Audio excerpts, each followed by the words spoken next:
ಏನಿದು ಪೈಲ್ಸ್ ಅಂತ ಮೊದಲು ತಿಳಿಸ್ಕೊಡಿ ಸರ್. ಆರೋಗ್ಯವಾಗಿ ತಿನ್ನಿ, ಯಾವ ಕಾಯಿಲೆನೂ ಬರಲ್ಲ. ಅಂಡ್ ಅದು ಯಾರಲ್ಲಿ ಹೆಚ್ಚಾಗಿ ಬರುತ್ತೆ? ನೀರೇ ಕುಡಿಯಲ್ಲ. ಸೊ ನೀವೇ ಆನ್ಸರ್ ಕೊಟ್ಬಿಟ್ಟಿದ್ರ. 11:30 ಗಂಟೆಗೆ ಮುಂಚೆ ನಾನು ತಿನ್ನೋಕ್ಕೆ ಆಗೋಲ್ಲ, ಆನ್ಸರ್ ಕೊಟ್ಬಿಟ್ಟಿದ್ದೀರ. ಪೈಲ್ಸ್ ಅನ್ನೋದು ಬೇರೆ ಪದ ಇಟ್ಸಲ್. ಪೈಲ್ಸ್ ಅನ್ನುವಾಗ ನಾವು ಹೇಳಿದ್ನಲ್ಲ, first degree piles, second degree piles, bleeding piles. ನಾನು ಅಷ್ಟು ದೊಡ್ಡ ಟ್ಯಾಬ್ಲೆಟ್ ತೊಗೊಂಡೆ ನನಗೆ ವಾಸಿ ಆಗಿಲ್ಲ. ಇಷ್ಟು ಕೊಟ್ಟಿದ್ದಾರೆ, ಹೆಂಗಪ್ಪ ವಾಸಿ ಆಗುತ್ತೆ? ಹೆಚ್ಚಾಗಿ ಸ್ಪೈಸಿ ಐಟಮ್ ತಿನ್ನೋವಂಥವ್ರಿಗೆ ಪೈಲ್ಸ್ ಸಮಸ್ಯೆಗಳು ಬರುತ್ತಾ? ಏನು ಬೇಕಾದ್ರೂ ತಿನ್ನಿ, ಸಂತೋಷವಾಗಿ ತಿನ್ನಿ.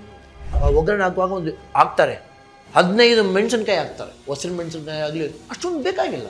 ಏನೇ ನೀವು ತಿಂದೂ ಫಸ್ಟು ಇದನ್ನು ನಿಮ್ಮ ಬಾಯಿನಲ್ಲಿ ಚೆನ್ನಾಗಿ ಅಗದು ತಿನ್ನಬೇಕು. ಆಪರೇಷನ್ ಸ್ಟೇಜಲ್ಲಿ ಇರುವಂಥವರು ಹೋಮಿಯೋಪತಿಗೆ ಬಂದರೆ ಇಲ್ಲಿ ಏನು ಟ್ರೀಟ್ಮೆಂಟ್ ಮಾಡ್ತೀರಾ? ಆ ಪರಿಸರದಲ್ಲಿ ಏನು ಹೆಂಗಿದ್ದಾರೆ, ಏನು ಸಮಾಚಾರ, ಏನು ತೊಗೊಳ್ತಾ ಇರೋ ಅಂತ ಕಂಪ್ಲೀಟಾಗಿ ಇದು ಮಾಡ್ತೀವಿ.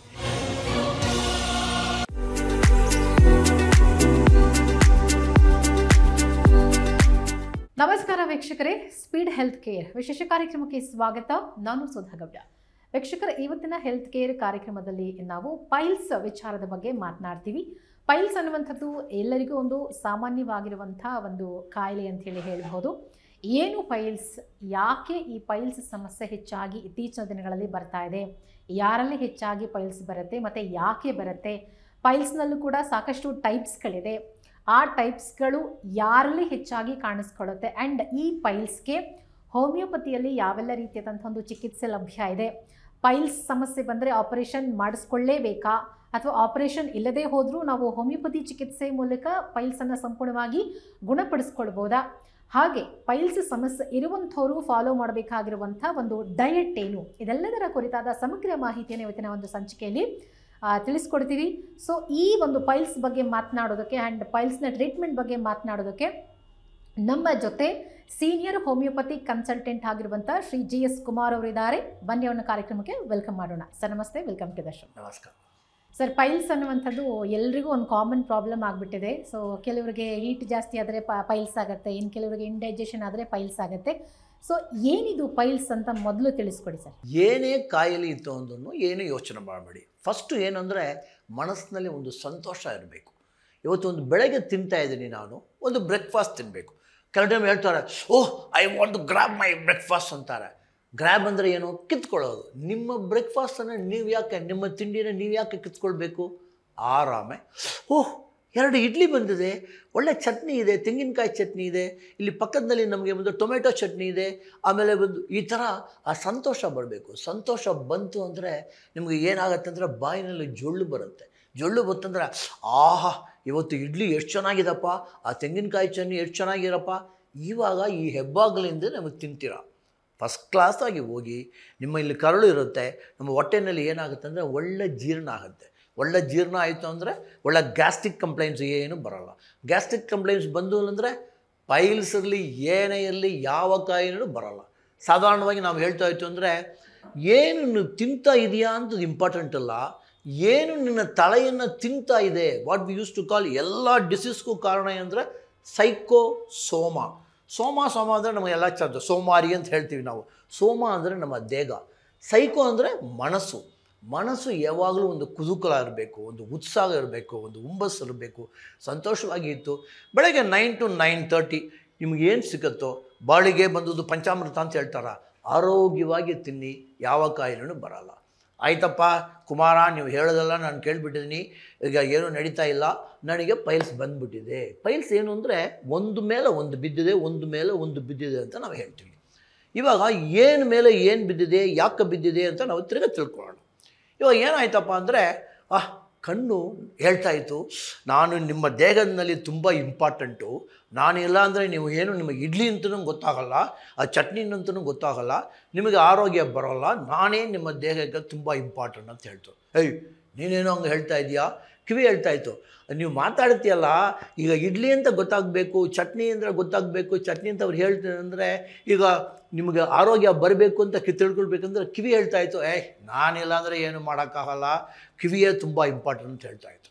ಅದಾದ ಮೇಲೆ ಮೂಗು ಹೇಳ್ತಾಯಿತ್ತು, ಆ ಇಡ್ಲಿನ ಸುಗಂಧ ಬರ್ತಾಯಿದೆ ನೋಡಿ, ಆ ವಾಸನೆ ಬಂದಲ್ಲ ಅಂದರೆ ನೀವು ಏನಂತ ತಿಂತೀರ ಮಕ್ಕಳ, ನೀವು ಬೇರೆ ಮಣ್ಣು ತಿನ್ನಬೇಕು ಅಂತ ಹೇಳ್ತಾಯಿತ್ತು. ಮೂಗು ನಾನೇ ದುಡ್ದಾಯಿತು ಅಂತ ಹೇಳ್ತಾಯಿತ್ತು. ಅದಾದಮೇಲೆ ಎಲ್ಲರೂ ಮಾತಾಡ್ತಿದ್ರಲ್ಲ, ನನ್ನ ಬಾಯಿ ನಾನೇ ಹೆಬ್ಬಾಗಳು ಕಣೋ.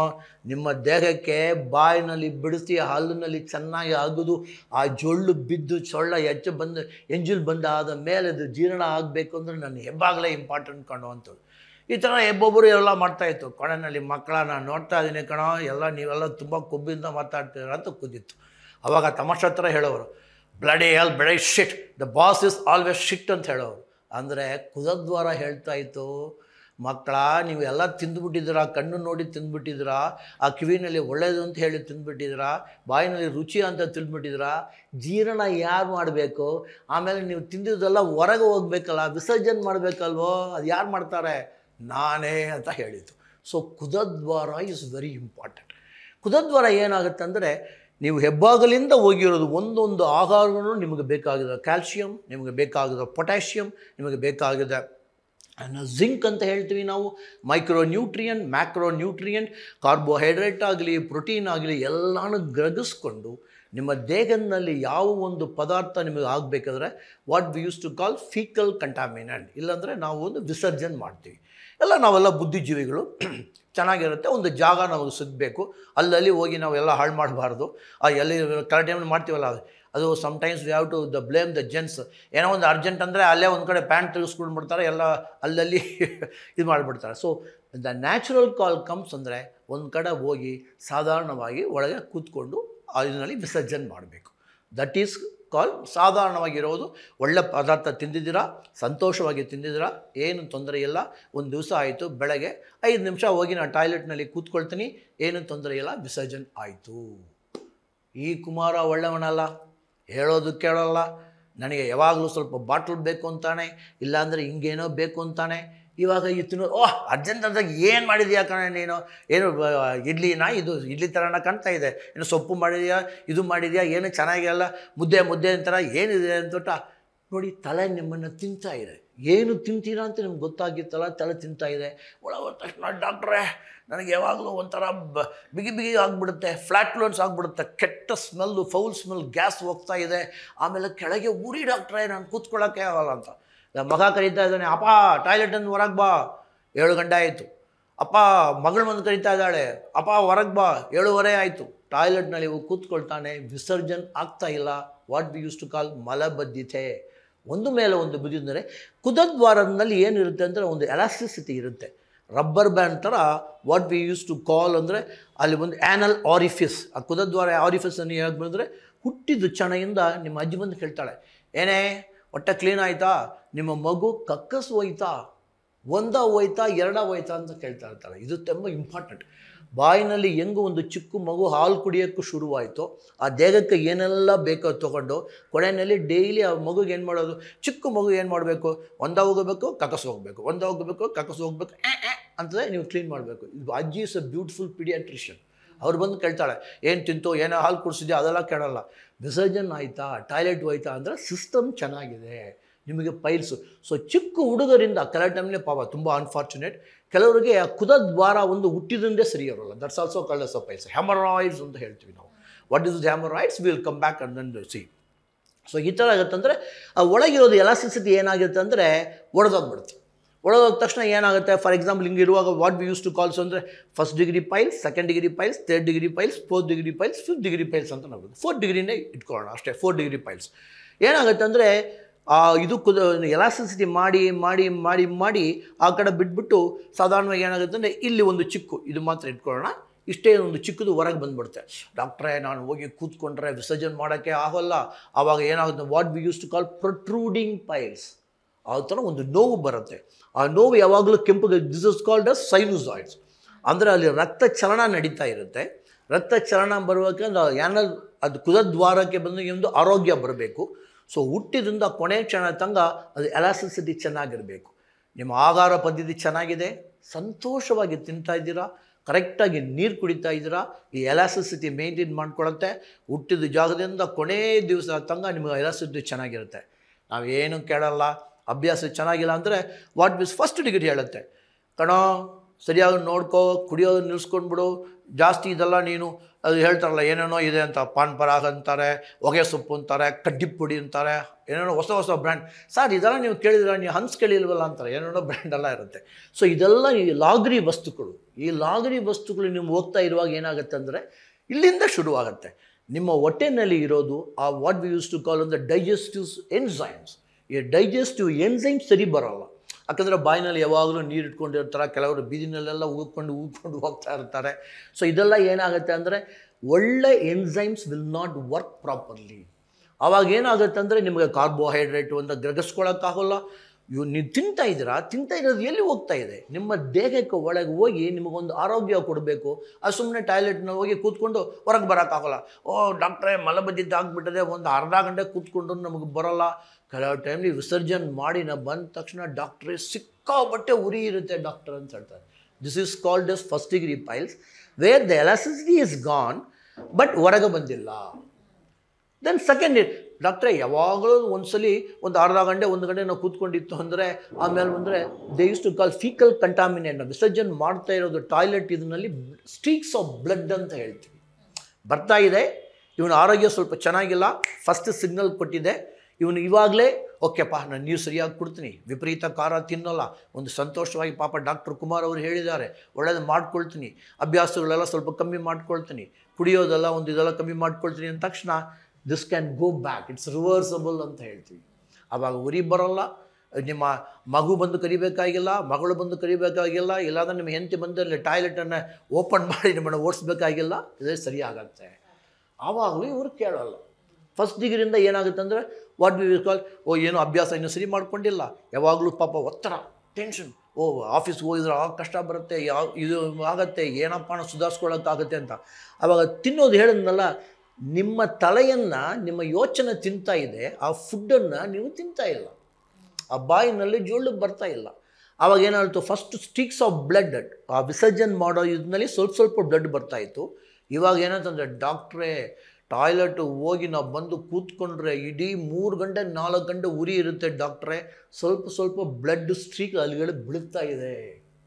So this is called bleeding piles, then second degree piles. Next ಇವಾಗಲೂ ಕೇಳೋಲ್ಲ ನಾವು, ಇವರೆಲ್ಲ ಏನು ಕೆಲಸ ಇಲ್ಲ, ಸುಮ್ಮನೆ ಇವರು ಮಾತಾಡ್ತಾ ಇರ್ತಾರೆ, ನಾವು ಹೋಗಲೇಬೇಕು, ವೀಕೆಂಡ್ ಬಂತು ಅಂದರೆ ಸಾಟರ್ಡೆ ಸಂಡೇ ನಾನು ಎಲ್ಲ ಹೋಗಬೇಕು, ಸ್ವಲ್ಪ ಇದೆಲ್ಲ ಮಾಡ್ಕೋಬೇಕು, ತಿರ್ಗಾ ಪದ್ಧತಿ ಸರಿಯಿಲ್ಲ, ಆಹಾರ ಪದ್ಧತಿ ಸರಿಯಿಲ್ಲ, ತಿರ್ಗಾ ಟಾಯ್ಲೆಟ್ನಲ್ಲಿ ಹೋಗಿ ಕೂತ್ಕೊಳ್ತಾ ಇದ್ದಾರೆ. ಆವಾಗ ಏನಾಗುತ್ತೆ ಅಂದರೆ ಡಾಕ್ಟ್ರೇ ಹೋಗಿ ಬಂತು ಅಂದರೆ ಬ್ಲಡ್ಡು ಒಂದು 10 ml ಬೀಳ್ತಾ ಇದೆ, ಉರಿ ಬಂದು 4 ಗಂಟೆ 5 ಗಂಟೆ ಇರುತ್ತೆ, ಯಾವಾಗಲೂ ನನ್ನ ಯೋಚನೆ ಕುದದ್ವಾರದಲ್ಲೇ ಇರುತ್ತೆ. We use to call as third degree piles. Third degree piles very painful, it is bleeding. ಆ ಟೈಮ್ನಲ್ಲಿ ಏನಾಗುತ್ತೆ ಅಂದರೆ ಒಂದು ಚೂರು ನಾನು ಹೇಳಿದ್ನಲ್ಲ ಸೈನುಸಾಯ್ಡ್ಸ್ ಅಂತ, ಆ ರಕ್ತ ನಾಳಗಳು ಸ್ವಲ್ಪ ಹೊರಗೆ ಬರುತ್ತೆ. ಸ್ವಲ್ಪ ನೀವು ಇನ್ನೂ ಆಹಾರ ಪದ್ಧತಿ ಎಲ್ಲ ಚೆನ್ನಾಗಿ ಮಾಡ್ಕೊಳ್ತು ಅಂದರೆ ಏನಾಗುತ್ತೆ ಅಂದರೆ ಸ್ವಲ್ಪ ಒಳಗೆ ಹೋಗುತ್ತೆ, ಇಟ್ಸ್ ರಿಡ್ಯೂಸಬಲ್, ರಿಟ್ರ್ಯಾಕ್ಟ್ ಆಗುತ್ತೆ. ಅಂದರೆ ಥರ್ಡ್ ಡಿಗ್ರಿ ಪೈಲ್ಸ್ನಲ್ಲಿ ಹೊರಗೆ ಕಾಣಿಸ್ಕೊಳ್ತಾ ಇರುತ್ತೆ, but it will go back. ಇವಾಗಲೂ ನಾನು ಪದ್ಧತಿ ಸರಿ ಮಾಡ್ಕೊಳ್ಳೋವ, ಪೈಲ್ಸ್ ಆಗೋದು ಏನಾಯಿತು ನನಗೆ ಒಂದು ಕುಡಿಯೋದು ತುಂಬ. ಒಂದು ಸತಿ ಹೇಳ್ತು, ಒಂದು ಅಜ್ಜಿ ಬಂದಲು, ಒಂದು 75-85 ಇರಬೇಕು, ಆ್ಯಂಡ್ ಆಲ್ಮೋಸ್ಟ್ 4 ಡಿಗ್ರಿ ಕ್ಯಾನ್ಸರ್. ಯಾಕೆ ಹೇಳ್ತೀನಿ ಅಂತ ಪದ್ಧತಿಯನ್ನು ಅವರು ಹ್ಯಾಬಿಟ್ಸ್ ಅಂತ ಹೇಳ್ತೀವಲ್ಲ ಅದನ್ನು ಚೇಂಜ್ ಮಾಡ್ಕೊಳ್ಳಲ್ಲ ಅಂತ. ಡಾಕ್ಟ್ರೇ ನೀವು ಏನೇ ಮಾಡ್ಕೊಳ್ಳಿ, ಇವರೆಲ್ಲ ಕರ್ಕೊಂಡು ಬಂದಿದ್ದಾರೆ, ನನಗೆ ಎಷ್ಟು ವಯಸ್ಸು ನನಗೆ ಇರ್ತೀನಿ ಏನೂ ಗೊತ್ತಿಲ್ಲ, 83 ಆಯಿತು, 4 ಡಿಗ್ರಿ ಕ್ಯಾನ್ಸರ್. ಅವ್ರು ಹೇಳ್ತಾ ಇದ್ದಲ್ಲ, ಏನೋ ಔಷಧ ಕೊಡಿ, ನನಗೆ ಕಡ್ಡಿ ಪುಡಿ ಬೇಕು ಅಂತಾರೆ. ಆಯಿತು, ಇನ್ನು ಆಮೇಲೆ ನಾವೆಲ್ಲ ಒಂದು ಸಮಾಧಾನ ಮಾಡಿ 6 ತಿಂಗಳು ನಮ್ಮ ಹೋಮಿಯೋಪತಿ ಔಷಧ ಬೀಳೋ ತನಕ ತುಂಬ ಚೆನ್ನಾಗಿದ್ರು. ಆ ಪರಿಸ್ಥಿತಿಯಲ್ಲಿ ಕೂಡ ನಾವು ಮಾಡ್ಬೋದು. ಅದೇ ಥರ ಇವರು ಥರ್ಡ್ ಡಿಗ್ರಿ ಪೈಲ್ಸು ಹೊರಗೆ ಬರ್ತಾ ಇದೆ, ಒಂದು ಸೈನುಸಾಯ್ಡ್ಸ್ ಕಾಣಿಸ್ಕೊಳ್ತಾ ಇದೆ, what we use to call the haemorrhoids. Haem ಅಂದರೆ ಬ್ಲಡ್ಡು, ರಾಯ್ಡ್ಸ್ ಅಂದರೆ ಹೊರಗೆ ಬರ್ತಾ ಇದೆ, ಸ್ವಲ್ಪ ಕೈಗೆ ತಾಗ್ತಾ ಇದೆ. ಡಾಕ್ಟ್ರ್ ಏನೋ ಪಿಚ್ಚಿ ಅಂತ ಅಂಟ್ಕೊಳ್ತಾ ಇದೆ, ಮ್ಯೂಕಸ್ ಮೆಮ್ರಿನೆಲ್ಲ ಕಿತ್ಕೊಂಡು ಬರ್ತಾ ಇದೆ, ಸ್ವಲ್ಪ ಬ್ಲಡ್ಡು ಕರೆಕ್ಟಾಗಿ ಡಾಕ್ಟ್ರೆ ಮುಟ್ಟಿದ್ರೆ ಹೆಂಗೆ ಒಡೆದೋಗ್ಬಿಡುತ್ತೆ ಅಂತ ಹೇಳ್ತಾ ಇರುತ್ತೆ. That is called 4th degree piles. ಆವಾಗ ನಮ್ಮ ಅಲೋಪತಿಕ್ ಬ್ರದರ್ಸ್ ಏನು ಮಾಡ್ತಾರೆ, ಇವಾಗ ಏನಾಗಿದೆ, ಎಲಾಸ್ಟಿಸಿಟಿ ಹೋಗ್ಬಿಟ್ಟಿದೆ, ಸೈನುಸಾಯ್ಡ್ಸ್ ಅಂತ ರಕ್ತ ನಾಳ ಹೊರಗೆ ಬಂದುಬಿಟ್ಟಿದೆ, ಕೈಗೆ ತಾಗ್ತಾ ಇದೆ, ಇವಾಗ ಬ್ಲೀಡಿಂಗು ಆಗ್ತಾ ಇದೆ, ಮುಟ್ಟಕ್ಕೆ ಭಯ, ಯಾವಾಗ ಬಲೂನ್ ಥರ ಒಡೆದೋಗ್ಬಿಡುತ್ತೆ ಅಂದರೆ ದೆನ್ ಅವ್ರು ಹೇಳ್ತಾರೆ, ಕಣ ಏನು ಯೋಚನೆ ಮಾಡಬೇಡ, ಕತ್ತರಿಸ್ಬಿಡೋಣ ಅಂತ. ವಾಟ್ ಯೂಸ್ ಕಾಲ್ ಹ್ಯಾಮರಾಯ್ಡಕ್ಟಮಿ. ಟೊಮಿ ಅಂದರೆ ಎಲ್ಲ ಕತ್ತರಿಸ್ಬಿಡೋದು. ಇವಾಗ ನೀವು ಆಹಾರ ಪದ್ಧತಿನೂ ಸರಿ ಮಾಡ್ಕೊಳ್ತಾ ಇಲ್ಲ, ಹ್ಯಾಬಿಟೂ ಚೇಂಜ್ ಮಾಡ್ಕೊಳ್ತಾ ಇಲ್ಲ. ನೀವು ಅರ್ಜೆಂಟ್ ಅಂತ ಹೇಳಿದ ತಕ್ಷಣ ಅಲೋಪತಿ ಹೋಗಿ ನೀವು ಔಷಧ ತೊಗೊಂಡು ಅವ್ರು ಹೆಮರಾಯ್ಡಕ್ಟಮಿ ಮಾಡಿದ್ದಾರೆ. ಅವರೇ ಹೇಳ್ತಾರೆ ನೋಡಪ್ಪ ಎಲ್ಲ ನೀವು ಚೇಂಜ್ ಮಾಡ್ಕೊಳ್ಬೇಕು, ತಿರ್ಗಾ ವಾಪಸ್ ಬರೋಕ್ಕೆ ಚಾನ್ಸಸ್ ಇದೆ ಅಂತ ಹೇಳ್ತಾರೆ. ಆವಾಗಲೂ ಒಂದು ಆಪ್ರೇಷನ್ ಆಗಿದೆ, ನಮ್ಮ ಹತ್ರ ಬರೋಲ್ಲ. ಅದು ಡಾಕ್ಟ್ರೇ ಎಲ್ಲ ಪತಿನೂ ನೋಡಿ ಆಯಿತು, ಅಲೋಪತಿ ನೋಡಿ ಆಯಿತು, ವೆಂಕಟಾಚಲಪತಿ ನೋಡಿ ಆಯಿತು, ಕೊನೆಯಲ್ಲಿ ಕಿತಾಪತಿ ಮಾಡ್ಕೊಂಡು ನಮ್ಮ ಹೋಮಿಯೋಪತಿ ಬಂದಿದ್ದೀನಿ ಅಂತ ಹೇಳ್ತಾರೆ. ಯಾಕೆ ಅಂದರೆ ಹೋಮಿಯೋಪತಿ ಔಷಧದಿಂದ ನಾವು ಮಾಡಿ ಕ್ಯೂರ್ ಮಾಡ್ತೇವೆ ಅಂದರೆ ಜನರಲಿ ಇಟ್ ಇಸ್ ಪರ್ಮನೆಂಟ್. ಅಂದರೆ I am not going to cut that haemorrhoidectomy. ಹೆಮರಾಯ್ಡ್ಸನ್ನು ಕಟ್ ಮಾಡಲ್ಲ ನಾವು. ನಿಮ್ಮ ಆಹಾರ ಪದ್ಧತಿನೊಂದು ಯಾವತ್ತೋ ಒಂದು ದಿವಸ ಒಳ್ಳೆ ದಾರಿಗೆ ನೀವು ಬರಲೇಬೇಕು. ಇಲ್ಲ ಡಾಕ್ಟ್ರೇ ನಾವು ಕೆಟ್ಟ ದಾರಿನಲ್ಲೇ ಇರ್ತೀವಿ, ನೀವು ಹೋಮಿಯೋಪತಿ ಏನು ಕಿತಾಪತಿ ಮಾಡ್ತಾ ನೋಡ್ತೀನಿ ಅಂದರೆ ಏನೇ ಮಾಡೋಕ್ಕಾಗಲ್ಲ. ಬಟ್ ನಾನು ಬದಲಾವಣೆ ಮಾಡ್ಕೊಳ್ತೀನಿ, ಆಹಾರ ಪದ್ಧತಿನಲ್ಲಿ ಬದಲಾವಣೆ ಮಾಡ್ಕೊಳ್ತೀನಿ. ಆವಾಗ ಏನಾಗುತ್ತಂದರೆ ಈ ರಕ್ತನಾಳಗಳು ಕಿತ್ತೋಗಿದೆಲ್ಲ ಕಟ್ ಮಾಡಿ ಆಯಿತು, ನೆಕ್ಸ್ಟ್ ಬರ್ತಾ ಇರೋದು ಆ ರಕ್ತನಾಳಗಳಿಗೆ ಪ್ರಾಣ ಹೋಗುತ್ತೆ. ಆ ಎಲಾಸಿಸಿಟಿಯನ್ನು ರೀಪ್ಲೇಸ್ ಮಾಡಿ ತಿರ್ಗಾ ತೊಗೊಂಡೋಗಿ ಅದಕ್ಕೆ ಆರೋಗ್ಯ ಕೊಡೋಕ್ಕೆ ಹೋಮಿಯೋಪತಿ ಔಷಧ ಏನು ಮಾಡ್ತಂದ್ರೆ ವಿತಿನ್ ಅಂತ ಹೇಳ್ತೀವಿ ನಾವು. ಒಳಗಿಂದ ಹೋಗಿ ನಿಮ್ಮ ಮನಸ್ಸಿಂದ. ಲಾಸ್ಟ್ ಟೈಮೆಲ್ಲ ಬರುವಾಗ ಒಂದು ಪ್ಲೇಟ್ ಬಂತು, ಏನೋ ಬಂದಪ್ಪ, ಏನಪ್ಪ ಬ್ರೇಕ್ಫಾಸ್ಟ್ ತಿಂದಾನೆ ಗೊತ್ತಿಲ್ಲ ಅಂತ ಹೇಳ್ತಾರೆ. ಇವಾಗ ಅವನ ಮನಸ್ಸಿನಲ್ಲಿ ಒಂದು ಗಮನ ಬರುತ್ತೆ, ಓ ಇಡ್ಲಿ ತಂದಿದ್ದಾರೆ ಇವತ್ತು, ಪೂರಿ, ಆ ಬದಲಿ ಪಲ್ಯ ಎಷ್ಟು ಘಮ ಅಂತ ತೊಗೊಂಡು ಬರುವಾಗಲೇ ಒಳ್ಳೆ ಅದು ಹಸಿರು ಶುಂಠಿ ಸ್ಮೆಲ್ ಬರ್ತಾಯಿತ್ತು, ಆ ಒಗ್ಗರಣೆಯಲ್ಲಿ ಎಷ್ಟು ಚೆನ್ನಾಗಿತ್ತು. ಆ ಮನಸ್ಸು ತುಂಬುತ್ತೆ ನೋಡಿ. ಆ ಮನಸ್ಸು ತುಂಬಿದ ತಕ್ಷಣ ಹೊಟ್ಟೆ ಹೇಳುತ್ತೆ, ಓ ಕುಮಾರ ಒಳ್ಳೆ ಕೆಲಸ ಮಾಡಿದ್ಯಾ, ಇಲ್ಲೇ ನಿಮ್ಮ ಗಮನ ಕೊಟ್ಟಿದ್ಯಾ, ಇವಾಗ ನಾನು ಒಳ್ಳೆ ಅದು ಹೈಡ್ರೋಕ್ಲೋರಿಕ್ ಆ್ಯಸಿಡ್ ಅಂತ ಹೇಳ್ತೀವಿ, ಒಳ್ಳೆ ಎನ್ಸೈಮ್ಸ್ ಆ್ಯಸಿಡ್. ಅದು ನೀವು ಏನು ತಿಂತೀರೋ ಅದರಲ್ಲಿ ಇರೋದು. ಫಾರ್ ಎಕ್ಸಾಂಪಲ್ ಏನು ಅಂತ ಒಂದು ಪದಾರ್ಥ ತಿಂತೀವಿ, ಅದನ್ನೆಲ್ಲ ಕಾರ್ಬೋಹೈಡ್ರೇಟ್ ಇರುತ್ತೆ, ಅದರಲ್ಲಿ ಪ್ರೋಟೀನ್ ಇರುತ್ತೆ. ಪ್ರೋಟೀನ್ ಅಂದರೆ ಏನು? ನಮ್ಮ ಬೆಳೆ, ಕಾಳು ಬೆಳೆ, ನಾವು ಆಲ್ ದಾಲ್ಸ್ ಅಂತ ಹೇಳ್ತೀವಿ, ನಾವು ಆಲ್ ಬೆಳೆಗಳೆಲ್ಲ ಹೇಳ್ಬೋದು. ಆಮೇಲೆ ತುಪ್ಪ. ಇವಾಗೆಲ್ಲ ನೀವು ಪಾಪ ಎಲ್ಲೆಲ್ಲ ಫಾರಿನ್ ಇದೆಲ್ಲ ನೋಡಿ ಎಲ್ಲ ಕೆಟ್ಟೋಗಿರ್ತೀರ. ತುಪ್ಪ ಇಸ್ ಅ ಫೆಂಟಾಸ್ಟಿಕ್ ಡೈಜೆಸ್ಟಬಲ್ ಇದಾಗಿ ಕಂಪ್ಲೀಟ್ ನಿಮ್ಮ ದೇಹಕ್ಕೆ ಹೋಗೋದು ಒಳ್ಳೆಯದು. ಆವಾಗಲೇ ಹೇಳ್ತಾರೆ, ನಿಮ್ಮ ಬಾಣಂತಿ ಎಲ್ಲ ಮಾಡುವಾಗ ಮಗುಗೆ ಹೆಂಗೆ ಕೊಡ್ತಾರೆ ಅಂದರೆ ಬ್ಯೂಟಿಫುಲ್ಲಾಗಿ ಸ್ವಲ್ಪ ಮೆಣಸು ಇದೆಲ್ಲ ಆಗಿಬಿಟ್ಟು ಒಳ್ಳೆ ಒಂದು ಸ್ಪೂನ್ ಕೆಲ ಟೈಮ್ಗೆ ಎತ್ಕೊಂಡು ಇಲ್ಲೇ ಕೂತ್ಕೊಂಡು ನೋಡ್ಕೊಂಡಿರ್ಬೇಡ ತಿನ್ನೋದು ಎಲ್ಲ ಎದ್ದು ಹೋಗಿ ಅಂತಾರೆ. ಒಂದು 2 ಸ್ಪೂನ್ ತುಪ್ಪ ಹಾಕ್ತಾರೆ. ಆ ತುಪ್ಪ ಇಸ್ ಅ ಫೆಂಟಾಸ್ಟಿಕ್. ನಮ್ಮ ಕಾಮಧೇನು, ನಮ್ಮ ಹಸುವಿಂದ ಬರೋದು ಇದನ್ನು ಬೆಣ್ಣೆ ಆಗಲಿ, ಆ ಗೀ ಇದೆಲ್ಲ, ಈ ಎರಡು ಇಟ್ಸ್ ಡೈಜೆಸ್ಟಬಲ್. ಪಾಪ ಅವರೆಲ್ಲ ವ್ಯಾಪಾರ ಮಾಡೋಕ್ಕಾಗ್ತಾ ಇಲ್ಲ. ಆಲ್ ದೋಸ್ ಫಾರಿನ್ ಕಂಟ್ರೀಸ್ನಲ್ಲಿ ಅವ್ರು ಏನೆಲ್ಲ ಮ್ಯಾನುಫ್ಯಾಕ್ಚರ್ ಮಾಡಿದಾರ, ಪಾಮ್ ಆಯಿಲ್ ಆಗಲಿ, ಆಲಿವ್ ಆಯಿಲ್ ಆಗಲಿ. ಇವಾಗ ಹೇಳ್ತಾ ಇರೋದು, ನಾವು ಚಿಕ್ಕ ಹುಡುಗನ ಇರುವಾಗ ಯುರೋಪ್ ಕಂಟ್ರಿನಲ್ಲಿ ಏನು ಗೊತ್ತಿಲ್ವೋ ಏನು ಗೊತ್ತಿಲ್ಲೋ ಅದನ್ನು ಬರೆದ್ಬಿಡು ಅಂತ ಹೇಳೋರು. ರೈ ಓಟ್ಸ್ ಬಾರ್ಲಿ ಅಂತ ನಾ ಆವಾಗ ಬರೆದಿದ್ದು. ಇವಾಗ ಎಲ್ಲ ಓಟ್ಸ್ ನಮ್ಮ ಅಕ್ಕಿಗಿಂತ ಒಳ್ಳೆಯದು, ಓಟ್ಸ್ ನಮ್ಮ ರಾಗಿಗಿಂತ ಒಳ್ಳೆಯದು. ಯಾವ ಮಣ್ಣೂ ಇಲ್ಲ, ನಮ್ಮ ರಾಗಿನೂ ಒಳ್ಳೆಯದು, ನಮ್ಮ ಅಕ್ಕಿ ಅನ್ನಪೂರ್ಣೇಶ್ವರಿ ಯಾವಾಗಲೂ ಒಳ್ಳೆಯದು. ಸೊ ಆಲ್ ದೀಸ್ ಥಿಂಗ್ಸ್ ನಿಮ್ಮ ಪದ್ಧತಿಯಿಂದ ಪೈಲ್ಸ್ ಎಷ್ಟು ಮಟ್ಟಿಗೆ ನಾವು ನಮ್ಮ ಒಳ್ಳೆ ದಾರಿಯಿಂದ ಹೊರಗೆ ಹೋಗ್ತೀವೋ ವಾಪಸ್ ಬರ್ಬೋದು. ಓಕೆ ಡಾಕ್ಟರ್, ಪೈಲ್ಸ್ ಬಗ್ಗೆ ಇಷ್ಟೆಲ್ಲ ಹೇಳಿದ್ರಿ ಅಲ್ವಾ, 1st degree, 2nd degree, 3rd degree and 4th degree ಅಂತೇಳಿ. ಈಗ 1st ಡಿಗ್ರಿಗೆ ಎಂಟ್ರಿ ಆಗಬೇಕು ಅಂತಂದಾಗ ಸ್ವಲ್ಪ ಬ್ಲೀಡಿಂಗ್ ಇರುತ್ತೆ ಅಂತ ಹೇಳಿದ್ರಿ. ಫಸ್ಟಿಗೆ ನಮಗೇನೆ ಬ್ಲೀಡಿಂಗ್ ಕಾಣಿಸ್ಕೊಳ್ಳುತ್ತಾ, ಅಥವಾ ಫಸ್ಟಿಗೆ ನಮಗೆ ಕಾನ್ಸ್ಟಿಪೇಷನ್ ಕಾಣಿಸ್ಕೊಳ್ಳುತ್ತೆ, ನಮಗೆ ಅಂದರೆ ನಮ್ಮ ಮೋಷನ್ ಹೋಗೋಕ್ಕಾಗಲ್ಲ, ಅಥವಾ ಸ್ವಲ್ಪ ಟೈಮ್ ತೊಗೊಳ್ಬೋದು, ಫಸ್ಟ್ ಟೈಮ್ ಬ್ಲೀಡಿಂಗ್ ಬರದೇ ಇರ್ಬೋದು, ಮೋಷನ್ ಗಟ್ಟಿ ಆಗ್ಬೋದು. ಪೈಲ್ಸ್ ಆಗತ್ತೆ ಅನ್ನೋದಕ್ಕೆ ನಮಗೆ ಪದೇ ಕಾನ್ಸ್ಟಿಪೇಷನ್ ಪ್ರಾಬ್ಲಮ್ ಆಗ್ತಿದೆ ಅನ್ನೋದೇ ಒಂದು ಸಿಂಪ್ಟಮ್ಮಾ? Fantastic, it's a beautiful question. Yes, ನಾನು ಹೇಳಿದ್ನಲ್ಲ, ನೀವು ಸಂತೋಷದಿಂದ ತಿಂದು ಆ ಬಾಯಿನಲ್ಲಿ ಜೊಳ್ಳು ಬಂತು ಅಂದರೆ 100%, ಒಂದು 50% ಅದು ಏನು ಸೈಡ್ ಎಫೆಕ್ಟ್ ಇದೆಲ್ಲ ಇರ್ತೀವಲ್ಲ ನಾವು, ಆ ಪದ್ಧತಿನಲ್ಲಿ ಏನೋ ಆಗ್ತಾರೆ, ಕೆಮಿಕಲ್ ಆಗಿಬಿಡ್ತಾರೆ ಡಾಕ್ಟ್ರೆ, ಏನೇನೋ ಒಂದು ಗೊಬ್ಬರ ಆಗ್ತಾ ಇದ್ದಾರೆ, ಆ ಗೊಬ್ಬರಿನಲ್ಲಿ ಏನೋ ಸ್ವಲ್ಪ ಸೈಡ್ ಎಫೆಕ್ಟ್ಸ್ ಎಲ್ಲ ಆಗುತ್ತೆ, ಅಂದರೆ ಒಂದು ಟಾಕ್ಸಿನ್ ಇರುತ್ತೆ ಅಂತ ಹೇಳ್ತಾರೆ. ನಿಮ್ಮ ಬಾಯಿನಲ್ಲಿ ಇರೋದು ಜೊಳ್ಳು ಚೆನ್ನಾಗಿ ಸೇರ್ತು ಅಂದರೆ, ರಾಗಿನ ತಮಾಷೆ ಹತ್ರ ಹೇಳೋದು, ರಾಗಿ ಮುದ್ದೆ ಏನು ಮಾಡ್ತೀವಿ ಸರ್, ಮುದ್ದೆ ಬಾಯಿನಲ್ಲಿ ಇಟ್ಕೊಂಡು ಸ್ವಲ್ಪ ಕಚ್ಚಿ ತಿನ್ನಿ ಸರ್, ಮುದ್ದೆ ಎಲ್ಲ ಕಚ್ಚಿ ತಿಂತಾರ ಸರ್ ಅಂತ ಕೇಳೋರು. ಹೌದು ರೀ, ಬಾಯಿನಲ್ಲಿ ಸ್ವಲ್ಪ 1 ಸೆಕೆಂಡ್ ಮುದ್ದೆ ಇರಲಿ, ಜೊಳ್ಳು ಸೇರಲಿ, ಅದಾದ ಮೇಲೆ ನುಂಗಿ. ಇಲ್ಲಿ ವಿ ಯೂಸ್ ಟು ಕಾಲ್, ಡಾಕ್ಟ್ರೇ ಯಾವಾಗಲೂ ನನಗೆ ಗ್ಯಾಸ್ಟ್ರಿಕ್ ಇರಿಟೇಷನ್ ಬಂದುಬಿಡುತ್ತೆ, ಇಲ್ಲಿ ಉರಿ ಬರುತ್ತೆ, ಏನು ಮಾಡ್ತೀರಾ, ಒಳಗೆ ಹಾಕೋದು ನುಂಗೋದು, ಟೊಳಕ್ ಅಂತ ಇಲ್ಲಿ ಹೋಗಿ ಒಂದು ಲೆಫ್ಟ್ ಟರ್ನ್, ಒಳಗೆ ಹಾಕೋದು ನುಂಗೋದು, ಟೊಳಕ್ ಅಂತ ಹೋಗಿ ಲೆಫ್ಟ್ ಟರ್ನ್. ಏನಾಗುತ್ತೆ, ಇಡೀ ದೇಹ ಬಿಸಿ ಮುದ್ದೆ ಸೊಪ್ಪು ಸಾರು, ಬಿಸಿ ಮುದ್ದೆ ಸೊಪ್ಪು ಸಾರು ಬಾಯಿನಲ್ಲೇ ಇರೋಲ್ಲ. ಏನಾಗುತ್ತೆ, ಒಳಗೆ ಹೋಗೋದು ಖಾರ, ಅದು ಹುಳಿ ಎಲ್ಲ ಇದು ನೋಡಿ, ಕರೆಕ್ಟ್ ಲೆಫ್ಟ್ನಲ್ಲೇ ನಮ್ಮ ಹೊಟ್ಟೆ ಇರೋದು. ಅದರಿಂದ ಏನಾಗುತ್ತೆ ಅಂದರೆ ಕಂಪ್ಲೀಟ್ ಆ ಬಿಸಿ ಪ್ಲಸ್ ಆ ಖಾರ ವಿಪರೀತ ಖಾರ. ಕೆಲವು ಟೈಮ್ನಲ್ಲಿ ಡಾಕ್ಟ್ರೆ 2 ಮಿಂಚು ಹಸಿರು ಮಿರ್ಚಿ ಇಟ್ಕೊಂಡು ನಾವು ತಿಂದು ಅದಾದಮೇಲೆ ನಾವು ಇದು ಮುಗಿಸ್ತೀನಿ ಅಂತಾರೆ. ಹಸಿರು ಮಿರ್ಚಿ ಏನಾಗಬೇಕು, ವಿಪರೀತವಾಗಿ ಒಂದು ಸಾಧಾರಣವಾಗಿ ಒಂದು ದಟ್ ಗ್ರೀನ್ ಚಿಲ್ಲೀಸ್ ಅಂತ ಹೇಳ್ತೀವಲ್ಲ, ಗ್ರೀನ್ ಚಿಲ್ಲಿ ಚೂರು ಹಾಕ್ಕೊಳ್ಳಿ, ಏನೂ ತಪ್ಪಿಲ್ಲ. ಒಂದು ಗ್ರೀನ್ ಚಿಲ್ಲಿನಲ್ಲಿ ನಿಮಗೆ ಬೇಕಾಗಿದ್ದು ವಿಟಮಿನ್ ಸಿ 6 ನೆಲ್ಲಿಕಾಯಿ ಎಷ್ಟು ತಿಂತೀರೋ ಅಷ್ಟು ಸಿಕ್ಕುತ್ತೆ. 1 ನೆಲ್ಲಿಕಾಯಿನಲ್ಲಿ ನೀವು 6 ಆ್ಯಪಲ್ನಲ್ಲಿ ಬೇಕಾದ್ದು ವಿಟಮಿನ್ ಸಿ ಸಿಕ್ಕುತ್ತೆ. ಸೊ ಈ ಥರ ಲೆಕ್ಕ ಆಯಿತು ಅಂದರೆ ಡಾಕ್ಟರ್ ಬ್ಯೂಟಿಫುಲ್ಲಾಗಿ ಹೇಳಿದ್ದಾರೆ, ಅಂದರೆ 1 ಮೆಣಸಿನಕಾಯಿ ತಿಂತಂದ್ರೆ 36 ಆ್ಯಪಲ್ ತಿನ್ನಂಗೆ ಆಯಿತು ಅಂದ್ಬಿಟ್ಟು 6 ಮೆಣಸಿನಕಾಯಿ ತಿನ್ನೋದ? ನಿಮಗೆ ವಿಟಮಿನ್ ಸಿ ಬೇಕಾಗಿದ್ದು ಅಷ್ಟೇ ನಿಮ್ಮ ದೇಹಕ್ಕೆ. 1 ಮೆಣಸಿನಕಾಯಿನ 8, 10 ಅಂತ ಹಾಕ್ತೀವಿ ನಾವು. ವಿಪರೀತ ಖಾರ ಬೇಡ. That is the main one. As you rightly beautifully sell. ಈ ಪದ್ಧತಿ ಎಲ್ಲ ಏನಾಗುತ್ತೆ, ಫಸ್ಟು ಮಲಬದ್ಧತೆ ಆಗುತ್ತೆ.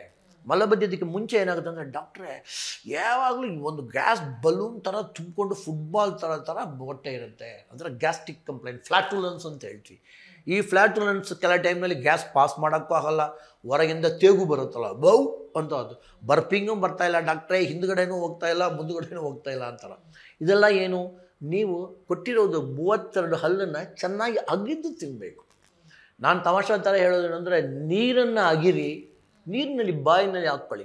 ಎಷ್ಟೋ ನೀರಿನಲ್ಲಿ ಹೇಳ್ತಾ ಇದ್ದಾರಲ್ಲ, ಅಲ್ಲಿ ಕೆಮಿಕಲ್ ಇದೆ, ಇಲ್ಲಿ ಹಾರ್ಡ್ ಕೆಮಿಕಲ್ಸ್ ಇದೆ, ಸಮ್ಟೈಮ್ನ ನಾವು ಹೆವಿ ಕೆಮಿಕಲ್ಸ್ ಎಲ್ಲ ಇದ್ಬಿಡುತ್ತೆ ಅಂತ ಹೇಳಿದ್ರೆ, ಬಾಯಿನಲ್ಲಿ ನೀರಿನಲ್ಲಿ ಹಾಕ್ಕೊಂಡು 1 ಸೆಕೆಂಡ್ ಕೊಡಿ, ಜೊಳ್ಳು ಬರುತ್ತೆ. ಎಂಜಿಲ್ ಬಂದ ತಕ್ಷಣ ವಾಟರ್ನಲ್ಲಿ ಇರೋದು ಈವನ್ ಇನ್ಕ್ಲೂಡಿಂಗ್ ಮೈಕ್ರೋಬ್ಸ್ ಒಂದು 50% ಕಮ್ಮಿ ಆಗುತ್ತೆ. ವಾಟ್ ವಿ ಕಾಲ್ಸ್ ಬಫರ್ ಅಂತ. ಆಮೇಲೆ ನೀರನ್ನು ಕುಡೀರಿ, ಬಿಸಿನೀರಾಗಲಿ ಕಾಫಿ ಆಗಲಿ.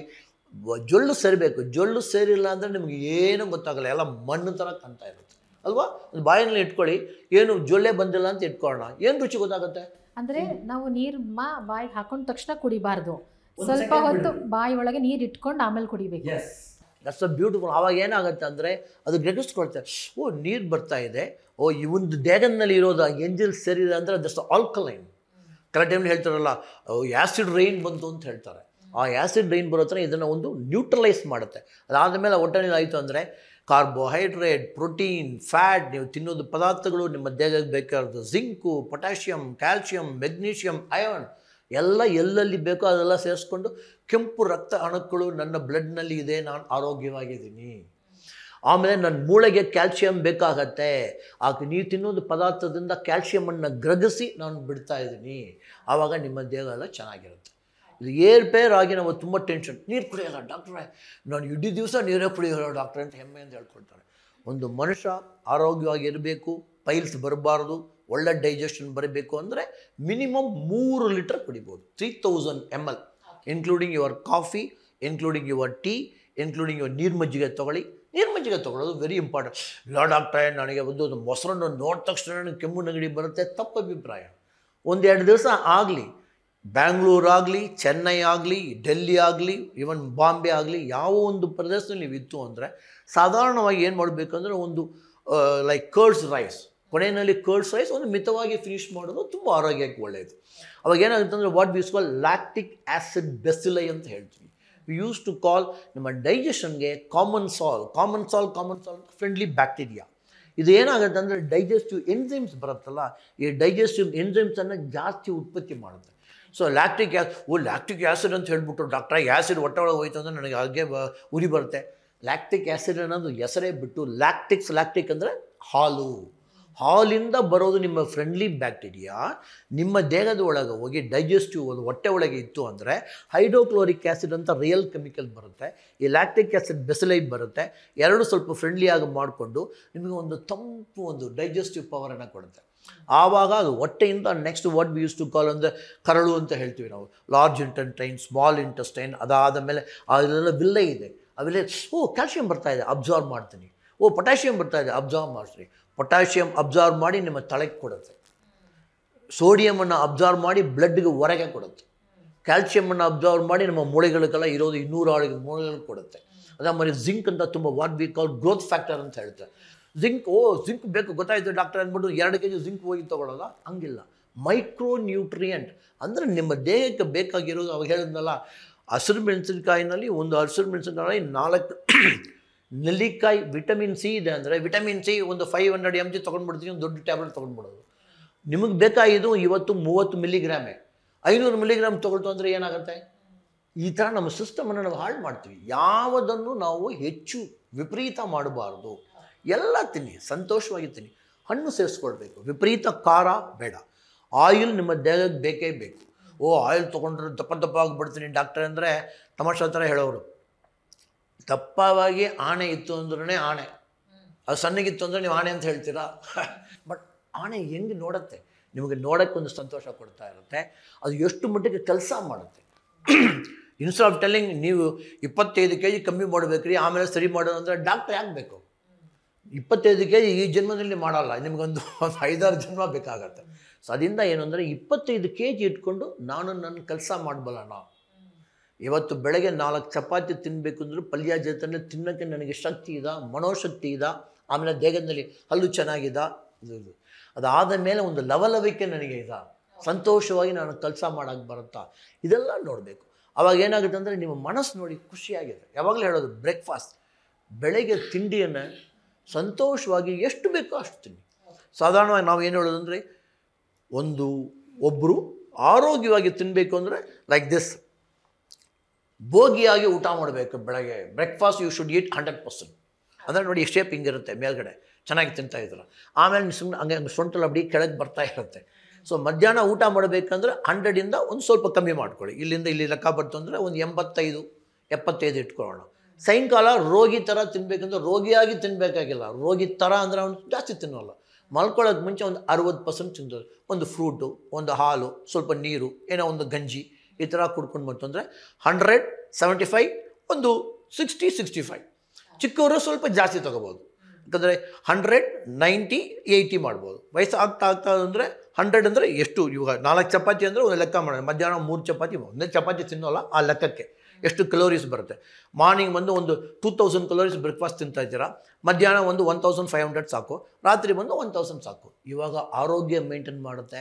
ನೀವು ಹೇಳ್ತಾರ ಸಲ್ಮಾನ್ ಖಾನ್ ಥರ ಇಲ್ಲ ಐಶ್ವರ್ಯ ಥರ ಒಂದು ಮೇಲಿಂದ ಕೆಳಗುತ್ತಂತ ಒಂದು ಬ್ಯೂಟಿಫುಲ್ ಫಿಸಿಕ್ ಅಂತ ನಾವು ಹೇಳ್ಬೋದಲ್ಲ, ಕೊಡ್ಬೋದು.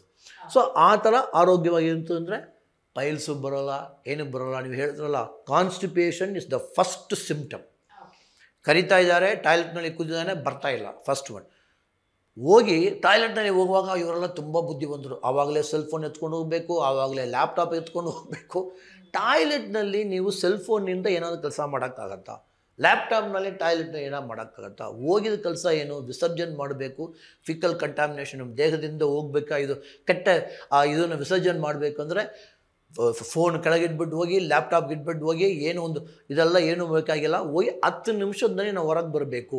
ಒಂದು ನಿಮಗೂ ಒಳ್ಳೆಯದು, ನಿಮ್ಮ ಮನೆಯವರು ಎಲ್ಲರೂ ಹೋಗ್ಬೇಕಲ್ವ. ಇರೋದು ಒಂದಿರಲಿ ಇಲ್ಲ ಡಾಕ್ಟರ್ ನಮ್ಮದು 7 ಬಾತ್ರೂಮ್ ಇದೆ, ಎಲ್ಲರೂ ಎಲ್ಲಿ ಬೇಕಾದ್ರೆ ಹೋಗಿ ಬಂದರೆ ನೀನು ಒಳಗೆ ಹೋಯ್ತು ಅಂದರೆ 15 ನಿಮಿಷ 20 ನಿಮಿಷದಲ್ಲಿ ನೀವು ವಿಸರ್ಜನೆ ಮಾಡಿ ಸಂತೋಷವಾಗಿ ಅಪ್ಪ ಫಿನಿಶ್ಡಪ್ಪ ಅಂತ ಬರಬೇಕು. ಅಂದರೆ ಎಷ್ಟು ನೀವು ತಿಂದಿದ್ದೀರಾ ಅದು ಒಂದು ಲೆಕ್ಕ, ಇದು ಎಷ್ಟು ಮಟ್ಟಿಗೆ ಹೋಯಿತು. ತುಂಬ ಇದಾಗಿ ನೀರು ಚೆನ್ನಾಗಿ ಕುಡೀರಿ, ಹಣ್ಣುಗಳು ಸೇರಿಸ್ಕೊಳ್ಳಿ, ಎಲ್ಲ ಹಣ್ಣುಗಳು ನಾವು ಸೇರಿಸ್ಕೊಳ್ಬೇಕು. ಆವಾಗ ಏನಾಗುತ್ತೆ ಅಂದರೆ ಯಾವ ಡಿಗ್ರಿ ಪೈಲ್ಸು ಬರೋಲ್ಲ, ಆರೋಗ್ಯ ತುಂಬ ಚೆನ್ನಾಗಿರುತ್ತೆ. ನಿಮ್ಮ ನೋಡಿದ್ರೆ ಒಂದು ಖುಷಿ ಬರುತ್ತೆ, ಒಂದು ಕುತೂಹಲ ಬರುತ್ತೆ. Yes, what I want to do I can do ಅನ್ನೋದು ಯಾವ ಕಾಯಿಲೆ ಇಲ್ಲದೆ ನೀವು ಇರ್ಬೋದು. ಇನ್ನು ಪೈಲ್ಸ್ನಲ್ಲಿ ಟೈಪ್ಸ್ ಬಗ್ಗೆ ಕೇಳಿದ್ವಿ, ಫಿಷರ್ ಅಂಥೇಳಿ ನಾವು ಕೇಳಿದ್ದೀವಿ, ಆಮೇಲೆ ಇನ್ನೂ ಬೇರೆ ಬೇರೆ ಟೈಪ್ಸ್ ಇದೆ. ಆ ಒಂದು ಪೈಲ್ಸ್ನಲ್ಲಿ ಟೈಪ್ಸ್ ಬಗ್ಗೆ ಎಕ್ಸ್ಪ್ಲೈನ್ ಮಾಡಿ. ಆ್ಯಂಡ್ ಅದು ಯಾರಲ್ಲಿ ಹೆಚ್ಚಾಗಿ ಬರುತ್ತೆ? ಸಾಧಾರಣವಾಗಿ ಪೈಲ್ಸ್ ಅನ್ನೋದು ಬೇರೆ ಪದ ಇಟ್ಸೆಲ್ಫ್. ಪೈಲ್ಸ್ ಅನ್ನುವಾಗ ನಾವು ಹೇಳಿದ್ನಲ್ಲ, first degree piles, second degree piles, bleeding piles.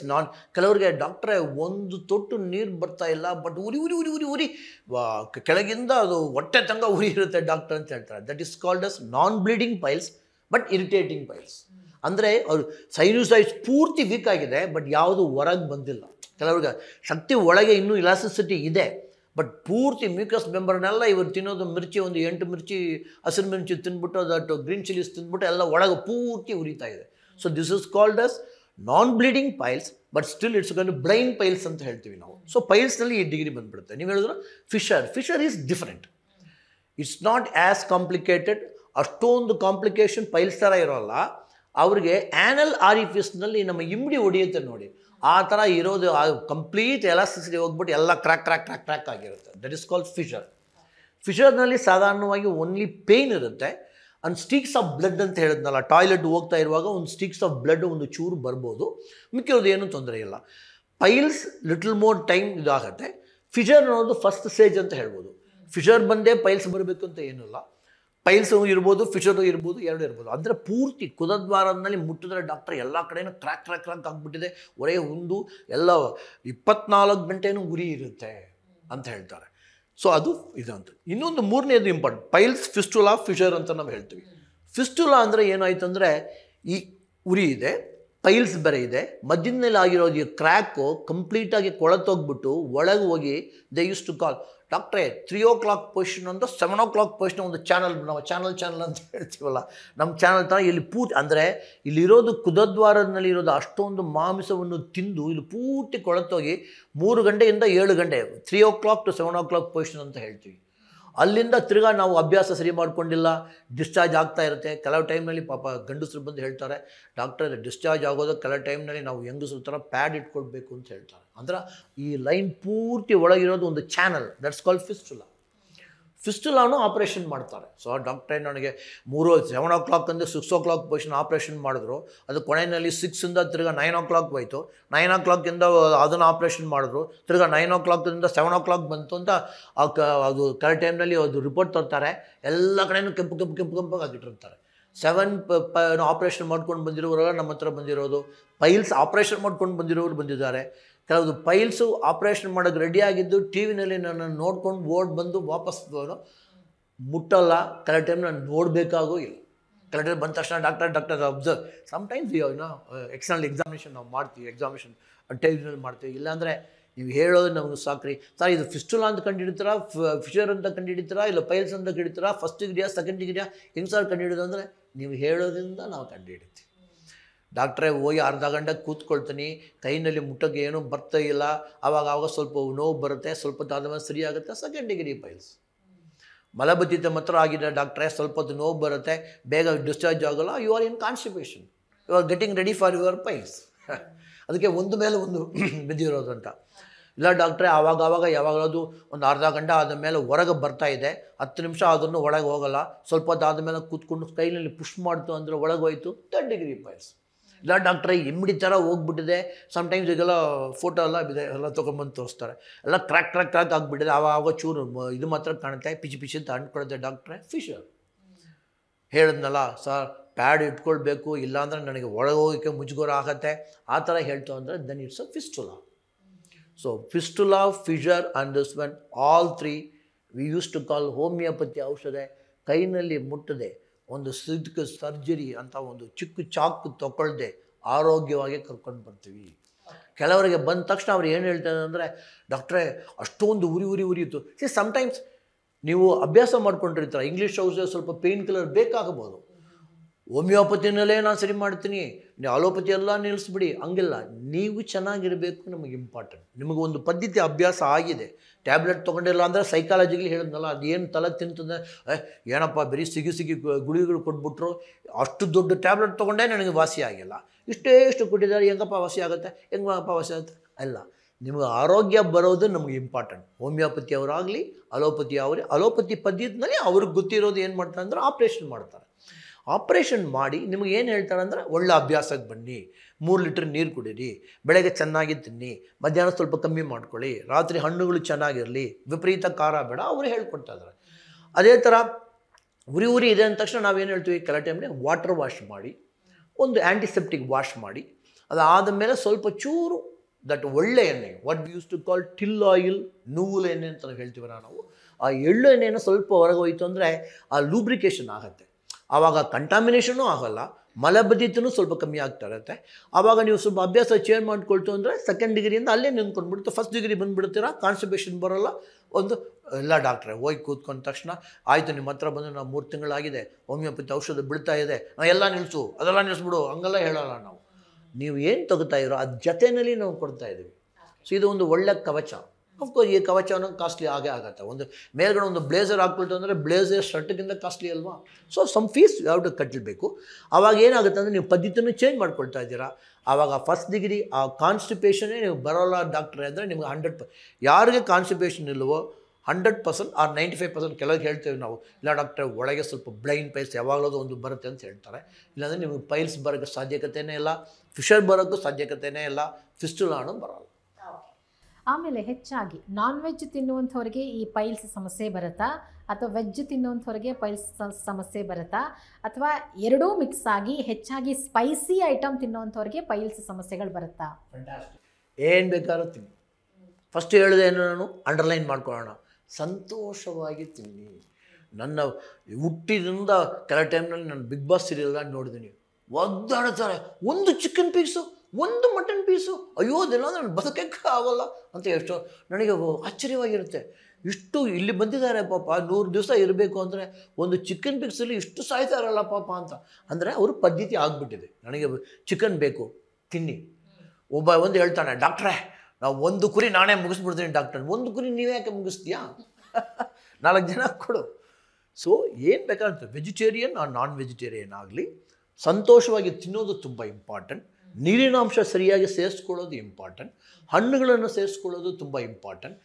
ಏನೇ ತಿಂತು ಅಂದ್ರೂ ಹೇಳಿದ್ನಲ್ಲ, ಮುದ್ದೆಯನ್ನು ನೀವು ಬಾಯಿನಲ್ಲಿ ಹಾಕ್ಕೊಂಡ್ರೆ ಅಗಿದು ತಿನ್ನಿ. 32 ಹಲ್ಲು ಕೊಟ್ಟಿದ್ದಾರೆ. ವಿ ಯೂಸ್ ಟು ಕಾಲ್, ಆವಾಗೆಲ್ಲ ನಾವು ಲೀಡರ್ಶಿಪ್ ಸ್ಕಿಲ್ಸ್ಗೆಲ್ಲ ಹೋಗ್ತಾ ಇದ್ವಿ. ಆ ಟೈಮ್ನ ಹೇಳೋದು ಅಂದರೆ 32 ಹಲ್ಲು ಕೊಟ್ಟಿರೋದು ಯಾವ ಒಂದು ಪದಾರ್ಥವನ್ನು ನೀವು 32 ಸಲ ಅಗೆದು ತಿನ್ನಬೇಕು. ಫಾರ್ ಎಕ್ಸಾಂಪಲ್, ನೀವು ಬಾಯಿನಲ್ಲಿ ಒಂದು ಚಾಕ್ಲೇಟ್ ಹಾಕ್ಕೊಳ್ತೀರ, 32 ಸಲ ನೀವು ಬೈಟ್ ಮಾಡಿ ನೋಡಿ, ಅದು ಎಷ್ಟು ಚೆನ್ನಾಗಿರುತ್ತೆ ಗೊತ್ತಾ. ಆ ಚಾಕ್ಲೇಟ್ನಿರೋದು ಒಂದೊಂದು ಅದು ಸ್ಮೆಲ್ಲು, ಸ್ವಾಗತಂ ಸುಗಂಧಂ, ಆ ಸುಗಂಧಂ ಗೊತ್ತಾಗುತ್ತೆ. ಈಗ ನೀವು ಒಂದು ಚಟ್ನಿ ಮಾಡಿದ್ರೆ, ಆ ಚಟ್ನಿನಲ್ಲಿ ಆಹಾ ಎಷ್ಟು ಸಾಸಿವೆ ತುಂಬ ಕರೆಕ್ಟಾಗಿ ಹಾಕಿದಾರಲ್ಲ, ಅಷ್ಟು ಘಮ ಅಂತ ಬರ್ತಾ ಇದೆ. ಆ ಎಣ್ಣೆ ನೋಡಿ ಎಷ್ಟು ಸೇರಿಕೊಂಡಿದೆ, ಇದೆಲ್ಲ ಬರುತ್ತೆ. ಅವಾಗ ಏನಾಗುತ್ತೆ ಅಂದರೆ, ಈ ಬಾಯಿನಲ್ಲಿ ಅದು ಜೊಳ್ಳು ಸೇರ್ಕೊಂಡ ತಕ್ಷಣ ಎಲ್ಲ ಅರ್ಧ problem. What we use to call, ಅದರಲ್ಲಿ ಏನೇ ಟಾಕ್ಸಿನ್ ಇರಲಿ, ಅದು ಸ್ವಲ್ಪ ಸರಿಯಾಗಿ ಒಗ್ಗರಣೆ ಹಾಕಿಲ್ಲ, ಆ ಬೆಳೆ ಹಾಕಿದ್ವಿ ನಾವು ಚೆನ್ನಾಗಿ, ಅದು ಫ್ರೈ ಆಗಿಲ್ಲ, ಇದೆಲ್ಲ ಬಾಯಿನಲ್ಲಿ ಹೋಗಿ ಸ್ವಲ್ಪ ನ್ಯೂಟ್ರಲೈಸ್ ಮಾಡಿ ಹೊಟ್ಟೆಗೆ ಕೊಡ್ತು ಅಂದರೆ ನಿಮ್ಮ ಹೊಟ್ಟೆ ಥ್ಯಾಂಕ್ ಮಾಡುತ್ತೆ. ಕಣೋ ನೀ ಎಷ್ಟು ಒಳ್ಳೆ ಕೆಲಸ ಮಾಡಿದ್ಯಾ ಕಣೋ, 32 ಅಲ್ಲಿ ಇಟ್ಕೊಂಡು ಸುಮ್ಮನೆ ವೇಸ್ಟ್ ಮಾಡ್ತಾ ಇದೆಯಾ, ಇವತ್ತೇ ನೀನು ನಾನ್ ವೆಜಿಟೇರಿಯನ್ ಪೀಸ್, ಚಿಕನ್ ಪೀಸನ್ನು ಚೆನ್ನಾಗಿ ಅಗೆದು ತಿಂದೆ, ಏನು ಬೇಕೋ ಅದು ತಿಂದಿದ್ಯಾ, ನಾನು ನಿಮ್ಗೆ ಹೆಲ್ಪ್ ಮಾಡ್ತೀನಿ ಅಂತ ಒಳ್ಳೆ ಹಂಗೆ ಇದು ಮಾಡುತ್ತೆ. ಎಲ್ಲ ಕರೆಕ್ಟಾಗಿ ಹೇಳಿದ್ನಲ್ಲ, ಹಾಕುವಾಗ ಒಗ್ಗರಣೆ ಹಾಕುವಾಗ ಒಂದು ಹಾಕ್ತಾರೆ, 15 ಮೆಣಸಿನ್ಕಾಯಿ ಹಾಕ್ತಾರೆ. ಹಸಿರು ಮೆಣಸಿನ್ಕಾಯಿ ಆಗಲಿ ಅಷ್ಟೊಂದು ಬೇಕಾಗಿಲ್ಲ. ನಿಮಗೆ ರುಚಿ ಬೇಕು ಅಂದರೆ ಒಂದು ಮೆಣಸಿನ್ಕಾಯಿನ ಜೊತೆಯಲ್ಲಿ ರುಬ್ಬಿ ಹಾಕ್ಕೊಳ್ಳೋಣ ಅಂತ ಇಟ್ಕೊಳ್ಳೋಣ, ನಿಮಗೆ ಬೇಕಾಗಿದ್ದ ಶಕ್ತಿನೂ ಸಿಕ್ತು. ಸೊ ಎಲ್ಲ ನಮ್ಮ ದೊಡ್ಡವರು ಏನು ಮಾಡಿ ಇಟ್ಟಿದ್ದಾರೆ ಅಂದರೆ, ಒಂದೊಂದು ಪದಾರ್ಥಗಳನ್ನಲ್ಲೂ, ಒಂದೊಂದು ವೆಜಿಟೇಬಲ್ನಲ್ಲೂ, ಒಂದೊಂದು ಆಹಾರದಲ್ಲೂ ಒಳ್ಳೆ ಒಳ್ಳೆ ವೆರೈಟಿ ಮಾಡ್ತಾರೆ. ಫಾರ್ ಎಕ್ಸಾಂಪಲ್, ಈಗ ಗಣಪ ಬಂತು, ಗಣಪ ಇದ್ದಲ್ಲಿ ಅದು ನೋಡಿ ಪೂರ್ಣ ಅಂದರೆ ಏನು ಅಂದರೆ, ಬೆಲ್ಲ ಇದೆ, ಬೆಲ್ಲನೇ ನಿಮಗೆ ಒಳ್ಳೆ ಶಕ್ತಿ ಕೊಡುತ್ತೆ, ಅನಿಮಿಯಾನು ಕಮ್ಮಿ ಮಾಡ್ತಾ ಇರುತ್ತೆ. ಆಮೇಲೆ ತೆಂಗಿನಕಾಯಿ, it's a beautiful fat, it is digestible. ಅದನ್ನು ಚೆನ್ನಾಗಿ ಒಂದು ಪದನ ತೊಗೊಂಡು ಬಂದು ಆಮೇಲೆ ಫುಲ್ ಫ್ರೈ ಮಾಡಿ ನಿಮಗೊಂದು ಕಡುಬು ಕೊಡ್ತಾರೆ. ಒಂದು ಕಡುಬು ಹಿಂಗಿತ್ತು ಅಂದರೆ ಇನ್ನೊಂದು ಖಾರ ಕಡುಬು ಹೆಂಗೆ ಮಾಡ್ತಾರೆ, ಅದರಲ್ಲಿ ಬೆಳೆಗಳೆಲ್ಲ ಜಾಸ್ತಿ ಇರುತ್ತೆ, ಅದರಲ್ಲಿ ಬೇಯಿಸಿ ಕೊಡ್ತಾರೆ. So they are not ಫುಲ್ಸ್. ನಮ್ಮ ಆಹಾರ ಪದ್ಧತಿನಲ್ಲಿ ಅವರೆಲ್ಲ ಏನು ಮಾಡಿದ್ರು, ಎಲ್ಲ ರಿಸರ್ಚ್ ಮಾಡಿ, ಇವಾಗ nutritionist, I have done A nutritionist diploma ಅಂತ ಮಾಡಿ, ನಿಮ್ಗೆ ಏನು ಕೊಡದೆ ಒಂದು ಸುಮ್ಮನೆ ಒಂದು ಅಮೆರಿಕನ್ ಕಾಣೋ, ಇಲ್ಲ ಬೇರೆ ಅದು ಸೌತೆಕಾಯಿ ಮಾತ್ರ ತಿನ್ನಿ, ಸೌತೆಕಾಯಿ ಮೇಲ್ಗಿರೋದು ಮಾತ್ರ ತಿನ್ನಿ ಎಲ್ಲ ಕೊಡ್ತಾರಲ್ಲ, ಇದೆಲ್ಲ ವಿಪರೀತಾಗ ಮಾಡಬಾರ್ದು. ನಿಮಗೆ ಏನೇ ನೀವು ತಿಂದೂ ಫಸ್ಟು ಇದನ್ನು ನಿಮ್ಮ ಬಾಯಿನಲ್ಲಿ ಚೆನ್ನಾಗಿ ಅಗೆದು ತಿನ್ನಬೇಕು. That is number 1. ಅದಾದ ಮೇಲೆ ನಮ್ಮ ಯಾವ ಪದ್ಧತಿನೂ ಇವಾಗ ಹೇಳಿದ್ದಾರೆ, ಅಲ್ಲಿ ಎಲ್ಲ ಇಂಡಿಯಾನಲ್ಲಿ ಇರೋರೆಲ್ಲ ಇದ್ದಾರೆ, 3 ಪಾಳು ಅಕ್ಕಿ, 1 ಪಾಳು ಉದ್ದಿನ ಬೇಳೆ ಹಾಕಿ ಇದು ಚೆನ್ನಾಗಿ ಗ್ರೈಂಡ್ ಮಾಡಿ ಓವರ್ನೈಟ್ ಬಿಟ್ಟು ಬೆಳಗ್ಗೆ ರೌಂಡಾಗಿ ಬಿಳಿಯಾಗಿ ಒಂದು ಕೇಕ್ ಮಾಡ್ತಾರೆ, ವೈಟ್ ಕೇಕ್ ಅಂತಾರೆ. ನಿಮ್ಮ ಅಜ್ಜಿ, ನಮ್ಮ ಮನೇಲಿ ನಮ್ಮ ಅಜ್ಜಿ ಹೇಳ್ಕೊಟ್ಟಿದ್ದಾರೆ, ಅದು ಇಡ್ಲಿನಲ್ಲಿ ಏನಿದೆ, ಕಾರ್ಬೋಹೈಡ್ರೇಟ್ ಇದೆ. ನಿಮಗೆ ಬೇಕಾಗಿದೆ ಅದು ಬೆಳೆ, ಉದ್ದಿನ ಬೆಳೆ ಇಸ್ ಅ ಫ್ಯಾಂಟಾಸ್ಟಿಕ್ ಒನ್.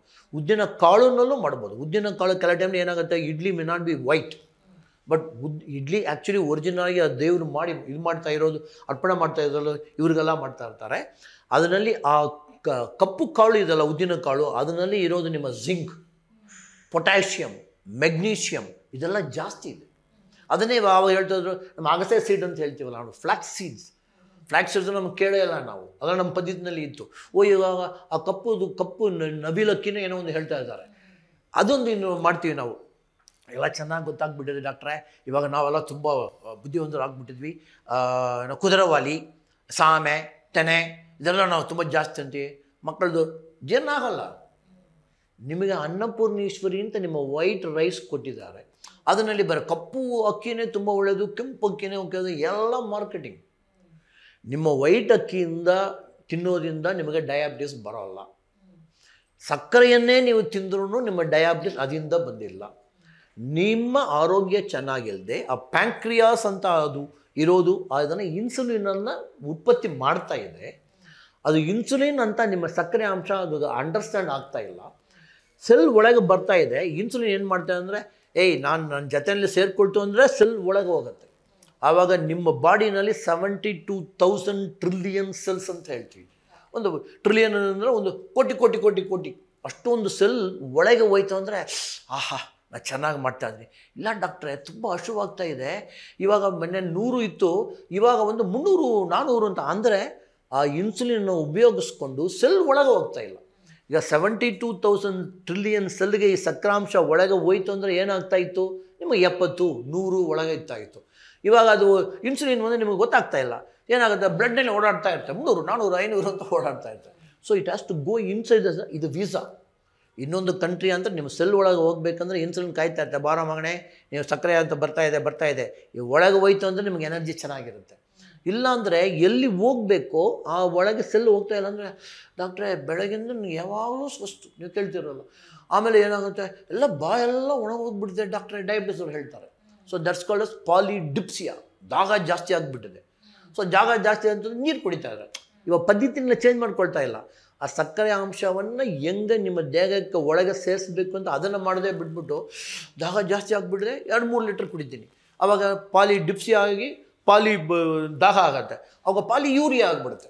ಅವಾಗ ಪದೇ ಡಾಕ್ಟರ್ ಬಾತ್ರೂಮ್ ಹೋಗಿ ಬರೋದು. ಆಮೇಲೆ ದಾಹ ಆದಾಗ ಸ್ವಲ್ಪ ಸ್ವೀಟ್ ತಿನ್ನಬೇಕು ಅಂತ.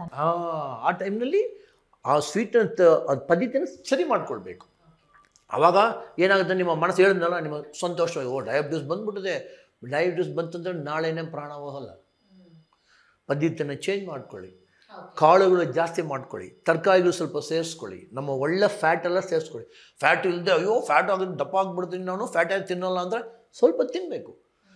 ಬೆಳಗ್ಗೆ ಒಂದು ಫಾರ್ ಎಕ್ಸಾಂಪಲ್ ಕೆಲವು ಟೈಮ್ನಲ್ಲಿ ನೀವೆಲ್ಲ 2-3 ಆ್ಯಕ್ಟರ್ಸ್ ಎಲ್ಲ ದಟ್ ಒಳ್ಳೆ ಎಣ್ಣೆ ಅದ್ರ ಮೇಲೆ ಸುರ್ಕೊಂಡು ಅಷ್ಟೊಂದು ಸುರ್ಕೊಳ್ಳಿ ಅಂತ ಅಷ್ಟೊಂದು ಸುರ್ಕೊಳ್ಬೇಕಾಗಿಲ್ಲ.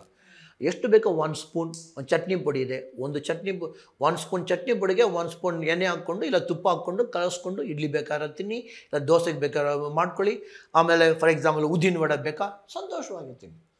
ಈ ಒಂದು ಬ್ಯಾಲೆನ್ಸ್ ಡಯಟ್ ಅಂದರೆ ಈ ತೂಕ ಇಟ್ಕೊಂಡು ಬ್ಯಾಲೆನ್ಸ್ ಅಲ್ಲ, ಅವರು ಹಂಗೆ ಮಾಡ್ತಾರೆ. ನೀವು ಮಾಡ್ಕೊಂಡಿರುವಾಗ ಆ ನ್ಯೂಟ್ರಿಷನಸ್ ಅಂತಂದರೆ 223.5 ಗ್ರಾಮ್ ಅಕ್ಕಿ, 1/4 ಗ್ರಾಮ್ ಫ್ಯಾಟು, ಅಷ್ಟೊಂದು ತಲೆ ಅದೇ ಬಿಸಿ ಆಗಿಬಿಡುತ್ತೆ ನಿಮ್ಮ ತಲೆಗೆ.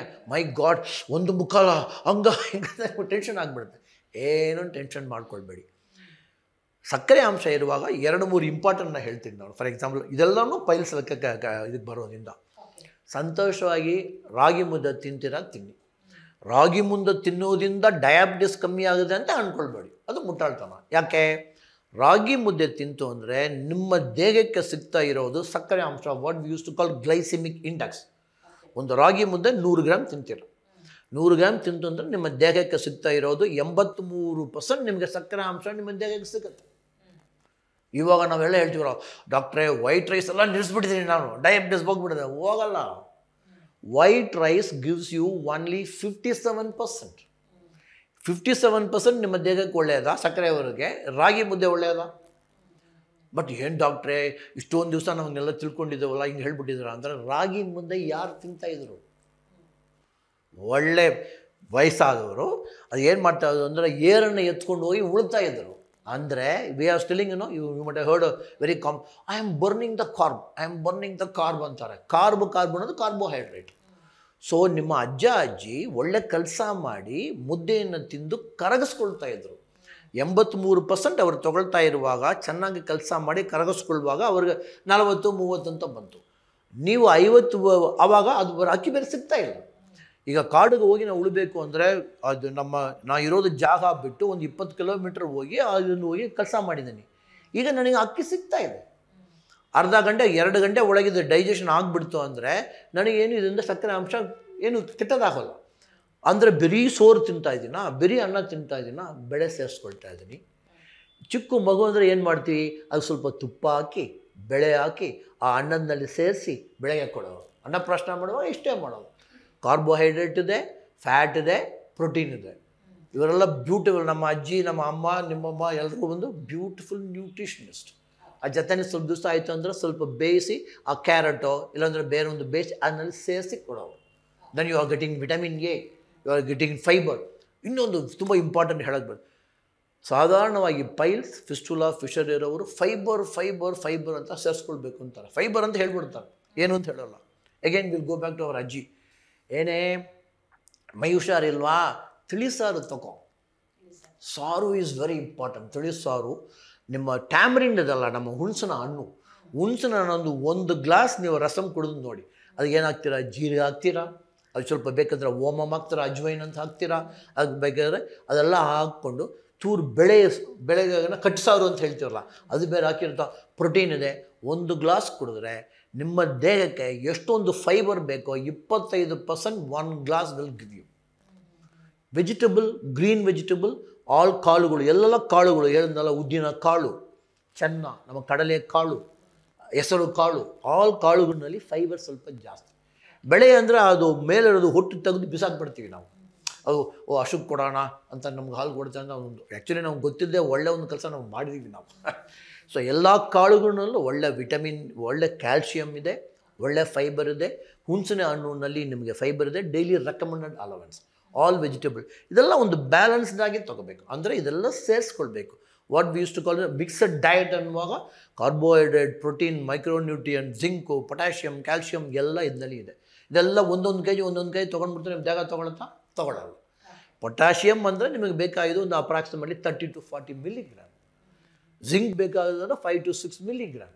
ವಿಟಮಿನ್ ಎ ಅಂದರೆ ಮಿಲಿಗ್ರಾಮ್ನಲ್ಲಿ ಯೂನಿಟ್ಸ್ ಅಂತ ಹೇಳ್ತೀವಿ.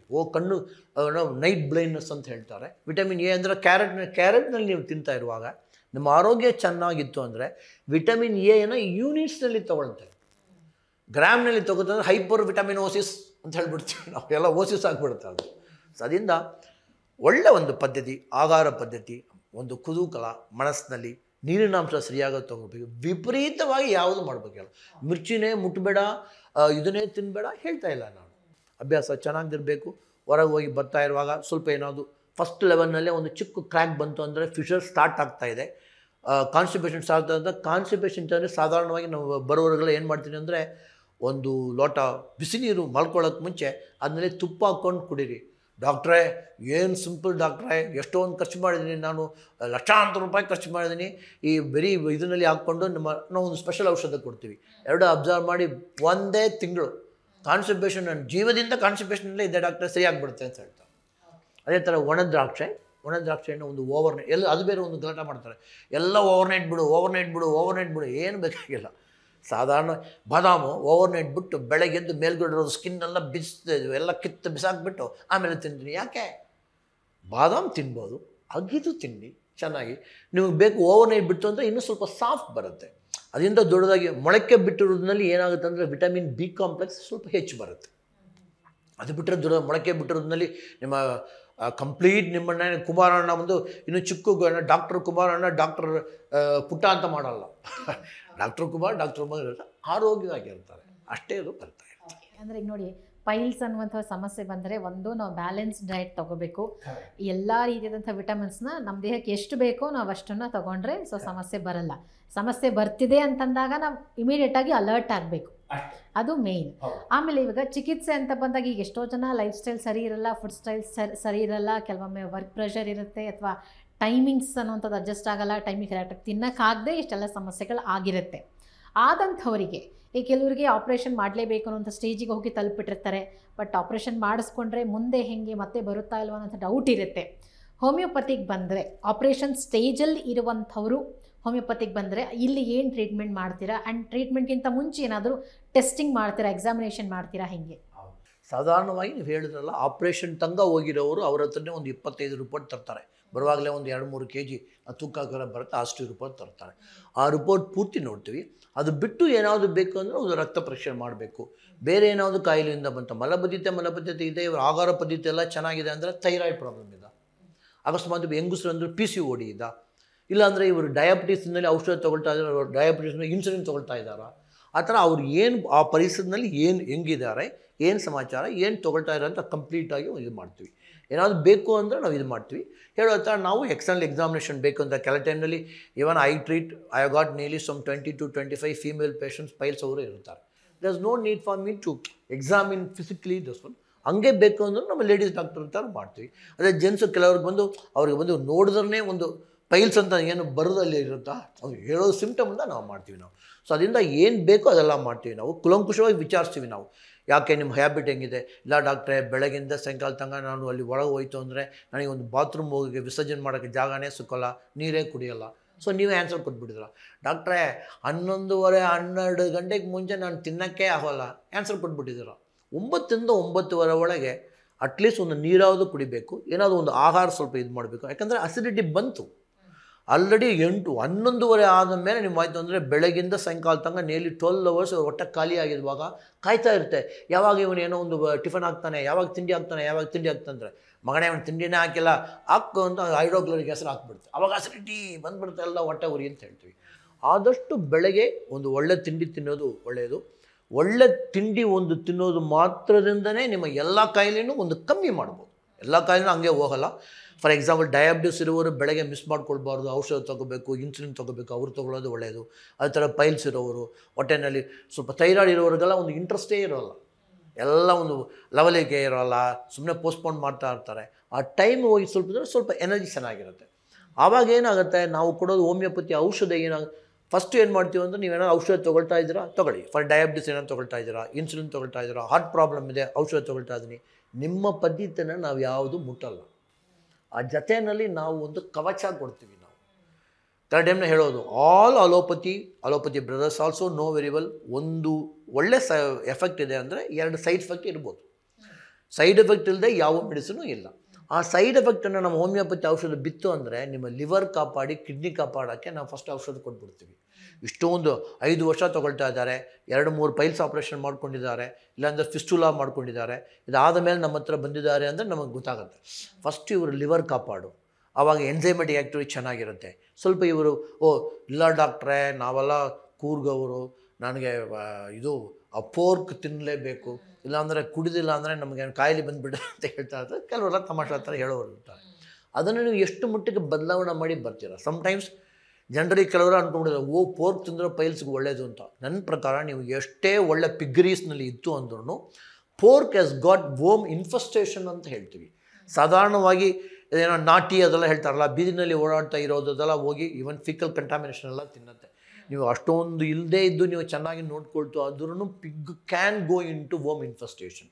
ಸಾಧಾರಣವಾಗಿ ಹೇಳ್ತೀವಿ ಅಟ್ಲೀಸ್ಟ್ ಪೋರ್ಕ್ ಸ್ವಲ್ಪ ದಿವಸದ ಬೇಡ ಅಂತ ನಾವು ಹೇಳ್ತೀವಿ ನಿಮ್ಮ ಪದ್ಧತಿ ಎಲ್ಲ ಇರುವಾಗ.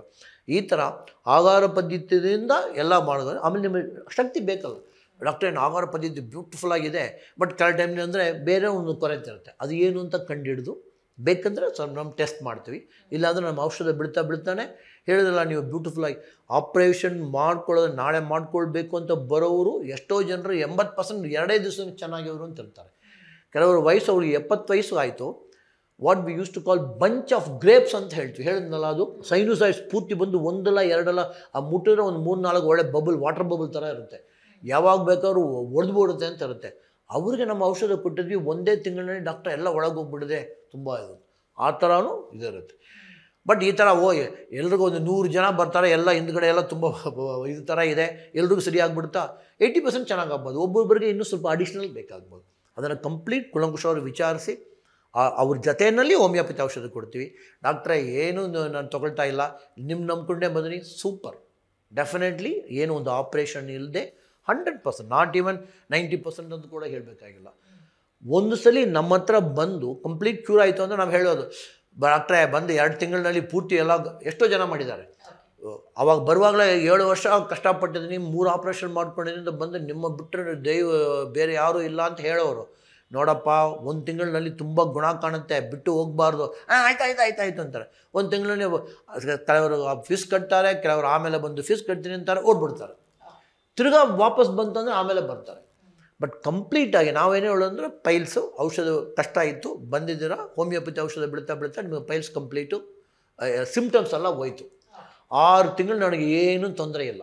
ಇನ್ನೊಂದು 6 ತಿಂಗಳು ತೊಗೊಂಡು ನೀವು ಹೋಯ್ತು ಅಂದರೆ 90% ಇನ್ನೊಂದು 10-20 ವರ್ಷಕ್ಕೆ ನಿಮಗೆ ಪೈಲ್ಸ್ ಬರೋಲ್ಲ. ಇದನ್ನು ನೋಡ್ತು ಅಂದರೆ ನಮ್ಮದೆಲ್ಲ ತುಂಬ ಚೀಪ್ ಕಾಣುತ್ತೆ. ಈಗಾಗಲೂ ಆಪ್ರೇಷನ್ ಎಲ್ಲ ಮಾಡ್ಕೊಂಡು ನಂಗೆ ಲೇಟೆಸ್ಟ್ ಒಬ್ಬರು ಹೇಳಿದ್ರು, ಸುಮ್ಮನೆ ಒಂದು ಇದಕ್ಕೆ ಏನೋ ಹ್ಯಾಮರಾಯ್ಡೆಕ್ಟಮಿ ಮಾಡ್ಕೊಂಡು ಬಂದರು, 1.5 ಲಕ್ಷ ಖರ್ಚಾಯಿತು. ನಾವು ಇಡೀ ಜನ ಅವ್ರ ಜೀವಪೂರ್ತಿ ಔಷಧ ಕೊಡ್ತೀವಿ ನಾವು. ಅಂದರೆ ಈಗೆಲ್ಲ ಎಲ್ಲ ಚೇಂಜ್ ಆಗಿದೆ, ಆಪ್ರೇಷನ್ ಥಿಯೇಟರ್ ಚಾರ್ಜಸ್ ಆಗಿದೆ, ಆ ಥರ ಎಲ್ಲ ಆಗುತ್ತೆ. ಸೊ 2-3 ಥರ ಆಯಿತು ಅಂದರೆ ನಿಮಗೆ ಶಕ್ತಿ ಹೆಂಗಿರುತ್ತೆ? ಶಕ್ತಿನೇ ಇರೋಲ್ಲ ಪಾಪ. ಸೊ ಅದರಿಂದ ನಿಮ್ಮ ಜೊತೆಯಲ್ಲೇ ಆಪ್ರೇಷನ್ ಇಲ್ಲದೆ ಆಪ್ರೇಷನ್ ಮಾಡಿದವರು ಮಾಡದೇ ಇರೋವ್ರಿಗೆ ಗುಣ ಇನ್ನೂ ಬೇಗ ಕಾಣುತ್ತೆ. ಆ ಥರ ಮಾಡ್ಬೋದು. ಓಕೆ, ಇನ್ನು ಹೆಮರಾಯ್ಡ್ಸ್ ಅಂತ ಹೇಳಿದ್ರಿ ಸ್ಟಾರ್ಟಿಂಗಲ್ಲೇ. ಹೆಮರಾಯ್ಡ್ಸ್ ಅಂದ್ರೇನು, ಪೈಲ್ಸ್ಗೂ ಹೆಮರಾಯ್ಡ್ಸ್ಗೂ ಡಿಫ್ರೆನ್ಸ್ ಏನು? ಹೆಮರಾಯ್ಡ್ಸ್ ಅನ್ನೋದು ಹೌದು ಡಾಕ್ಟ್ರೆ, ಹೆಮರಾಯ್ಡ್ಸ್ ಅಂತ ನನ್ನ ಟೆಕ್ನಿಕಲ್ ಟರ್ಮಿನಾಲಜಿ. ನಿಮ್ಮ ಟರ್ಮಿನಾಲಜಿ ಪೈಲ್ಸ್. ಹೆಮರಾಯ್ಡ್ಸ್ ಅನ್ನುವಾಗ ಗೊತ್ತಾಯಿತು, ಡಾಕ್ಟ್ರಿಗೆ ಗೊತ್ತಾಯಿತು, ಹೊರಗೆ ಆ ಪೀಸ್ ಬಂದು ಹೊರಗೆ ಬಂದುಬಿಟ್ಟಿದೆ, ಸೈನುಸ್ ಕಿತ್ತೋಗ್ಬಿಟ್ಟಿದೆ, ನಾಳೆ ಇದು ಆಪ್ರೇಷನ್ಗೆ ರೆಡಿ ಇದೆ ಅಂದರೆ that is we use to call haemorrhoidectomy. That's also piles. It could be 2nd stage or 3rd stage. ಕೆಲವರಿಗೆ ಬಂದು 4th ಸ್ಟೇಜ್ನಲ್ಲಿ ತುಂಬ ಬ್ಲೀಡಿಂಗ್ ಜಾಸ್ತಿ ಇತ್ತು ಅಂದರೆ 4th ಸ್ಟೇಜಿಗೆ ಬಂದಿರುತ್ತೆ, 4th ಡಿಗ್ರಿ ಪೈಲ್ಸ್ ಅಂತ ಹೇಳ್ತೀವಿ. ಕೆಲವರೆಲ್ಲ ಅದೇ 1st ಡಿಗ್ರಿ ಬಂತು, ಡಾಕ್ಟ್ರೆ ಸ್ವಲ್ಪ ಕಾಣಿಸ್ಕೊಳ್ತಾ ಇದೆ, ನೀವು ಕುಯ್ದಾಕ್ಬಿಡಿ ಅಂತ ರೆಡಿ ಬರ್ತಾರೆ. ವಾಟ್ ಯೂಸ್ ಟು ಕಾಲ್ ಅವರೆಲ್ಲ ಒಂದು 2-3 ಟೈಮ್ನ ಅದು ಲಿಗೇಷನ್ ಅಂತ ಹೇಳ್ತಾರೆ. ಆ ಹೊರಗೆ ಬಂದಿರೋದನ್ನು ಕಟ್ಟಾಗಿ ಬಿಡ್ತಾರೆ, ಸ್ವಲ್ಪ ದಿವಸ ಆಯಿತು ಅಂದರೆ ಹಂಗೆ ಬೀಳುತ್ತೆ. ಇನ್ನೊಬ್ರು ಏನು ಮಾಡ್ತಾರೆ ಅಂದರೆ ಕುಯ್ದೇ ಆಗ್ಬಿಡೋಣ ಲಿಗೇಷನ್, ಬ್ಯಾಂಡಿಂಗ್ ಅಂತ ಹೇಳ್ತಾರೆ, ಸುಮ್ಮನೆ ಒಂದು ಬ್ಯಾಂಡ್ ಥರ ಮಾಡಿ ಬಿಟ್ಟಿರ್ತಾರೆ, ಸ್ವಲ್ಪ ಆಗ್ಬೋದು. ಕೆಲವರಿಗೆ ಬಂದು ಈ ಥರ ಎಲ್ಲ ಹೇಳ್ತಾರೆ. ಕೆಲವ್ರಿಗೆ ಬಂದು ಒಂದು ಡೋನಟ್ ಥರ ಒಂದು ಟೈರ್ ಥರ ಹಾಕಿ ನೀವು ಕೂತ್ಕೊಂಡು ಅದು ಸ್ವಲ್ಪ ಬಿಸಿನೀರೆಲ್ಲ ಹಾಕ್ಕೊಳ್ಳಿ ಅಂತ ಹೇಳ್ತಾರೆ. ಇದೆಲ್ಲ ಅವು ಒಂದೊಂದು ಕಮ್ಮಿ ಆಗೋಕ್ಕೆ. ನನ್ನ ಪ್ರಕಾರ ಕ್ಲೀನಾಗಿ ಇಟ್ಕೊಳ್ಳಿ. ಯಾವ ಒಂದು ಸ್ಟೇಜೇ ಇತ್ತು ಅಂದ್ರೂ ಹೋಮಿಯೋಪತಿ ಔಷಧ ಮತ್ತೆ ನಿಮ್ಮ ಜೀವನದಲ್ಲಿ ಆಪ್ರೇಷನ್ನೇ ಇಲ್ಲದೆ ಪೈಲ್ಸ್, ಫಿಸ್ಟುಲಾ, ಫಿಶರನ್ನು ಸರಿ ಮಾಡೋಕ್ಕೆ 100% ಹೋಮಿಯೋಪತಿ ಈಸ್ ಯೂಸ್ಫುಲ್. ಈ ಪೈಲ್ಸ್ ಅಂತಂದರೆ ಏನು ಆ್ಯಂಡ್ ಪೈಲ್ಸ್ನಲ್ಲಿ ಬರುವಂತಹ ಟೈಪ್ಸ್ಗಳ ಬಗ್ಗೆ ಬಹಳಷ್ಟು ಚೆನ್ನಾಗಿ ಎಕ್ಸ್ಪ್ಲೈನ್ ಮಾಡಿದ್ರಿ. ಅದರ ಜೊತೆಗೇ ಸೊ ಈ ಟೈಪ್ಸ್ಗಳನ್ನು ಎಕ್ಸ್ಪ್ಲೈನ್ ಮಾಡುವಾಗ ಏನೇನು ಫುಡ್ಗಳನ್ನು ತಗೊಂಡ್ರೆ ಸೊ ಆ ಸಮಸ್ಯೆನೇ ನಾವು ಅಲ್ಲೇ ಕಂಟ್ರೋಲ್ ಮಾಡ್ಬೋದು ಅನ್ನೋದು ಬಹಳ ಬ್ಯೂಟಿಫುಲ್ ಆಗಿ ಎಕ್ಸ್ಪ್ಲೈನ್ ಮಾಡಿದ್ರೆ. Thank you so much. ನೋಡಿದ್ರಲ್ಲ ವೀಕ್ಷಕರೇ, ಪೈಲ್ಸ್ ಸಮಸ್ಯೆ ಸಾಕಷ್ಟು ಜನರಿಗೆ ಕಾಡ್ತಾ ಇರುತ್ತೆ. ಅದು ಟೀನೇಜ್ ಅವ್ರಿಗಾಗಿರ್ಬೋದು, ಏಜ್ ಆದವ್ರಿಗಾಗಿರ್ಬೋದು. ಸೊ ಯಾರಿಗೇ ಪೈಲ್ಸ್ ಸಮಸ್ಯೆಗಳು ಬಂದರೂ ಕೂಡ ನಾವು ಫಾಲೋ ಮಾಡಬೇಕಾಗಿರೋದು ಒಂದೇ, ಸರಿಯಾದಂಥ ಆಹಾರ ಪದ್ಧತಿ. ಸೊ ಕೆಲವು ಡಯಟ್ ಅಂತ ಹೇಳಿ ಕೆಲವುದನ್ನು ಬಿಡುವಂಥದ್ದು, ಕೆಲವೊಂದನ್ನು ಜಾಸ್ತಿ ತಿನ್ನುವಂಥದ್ದು, ಈ ಥರದ್ದೆಲ್ಲ ಮಾಡೋದ್ರಿಂದ ಬ್ಯಾಲೆನ್ಸ್ಡ್ ಆಗಿ ನಾವು ಎಲ್ಲ ಆಹಾರಗಳನ್ನು ತಗೊಳ್ಳೋದ್ರಿಂದ ಆ್ಯಂಡ್ ನಮಗೆ ಸಿಂಪ್ಟಮ್ ಕಾಣಿಸ್ಕೊಂಡ ತಕ್ಷಣ ನಾವು ಅಲರ್ಟ್ ಆದರೂ ಕೂಡ ನಾವು ಎಷ್ಟೋ ಸಮಸ್ಯೆಗಳಿಂದ ಪಾರಾಗ್ತೀವಿ. ಹಾಗಾಗಿ ಇನ್ನೂ ನಿಮ್ಗೆ ಏನಾದರೂ ಹೆಚ್ಚಿನ ಮಾಹಿತಿ ಬೇಕು ಆ್ಯಂಡ್ ಹೋಮಿಯೋಪತಿ ಚಿಕಿತ್ಸೆ ಬೇಕು, ನಾವು ಆಲ್ರೆಡಿ ಸಫರ್ ಮಾಡ್ತಿದ್ದೀವಿ ಫೈಲ್ ಸಮಸ್ಯೆ ಅಂತಂದರೆ ಸೊ ನೀವು ಪ್ರೋ ವೈಟಲ್ ಹೆಲ್ತ್ ಕೇರ್ಗೆ ವಿಸಿಟ್ ಮಾಡ್ಬೋದು ಅಂತ ಹೇಳ್ತಾ ಇವತ್ತಿನ ಕಾರ್ಯಕ್ರಮ ಮುಗಿಸ್ತಾ ಇದ್ದೀನಿ. ನಮಸ್ಕಾರ.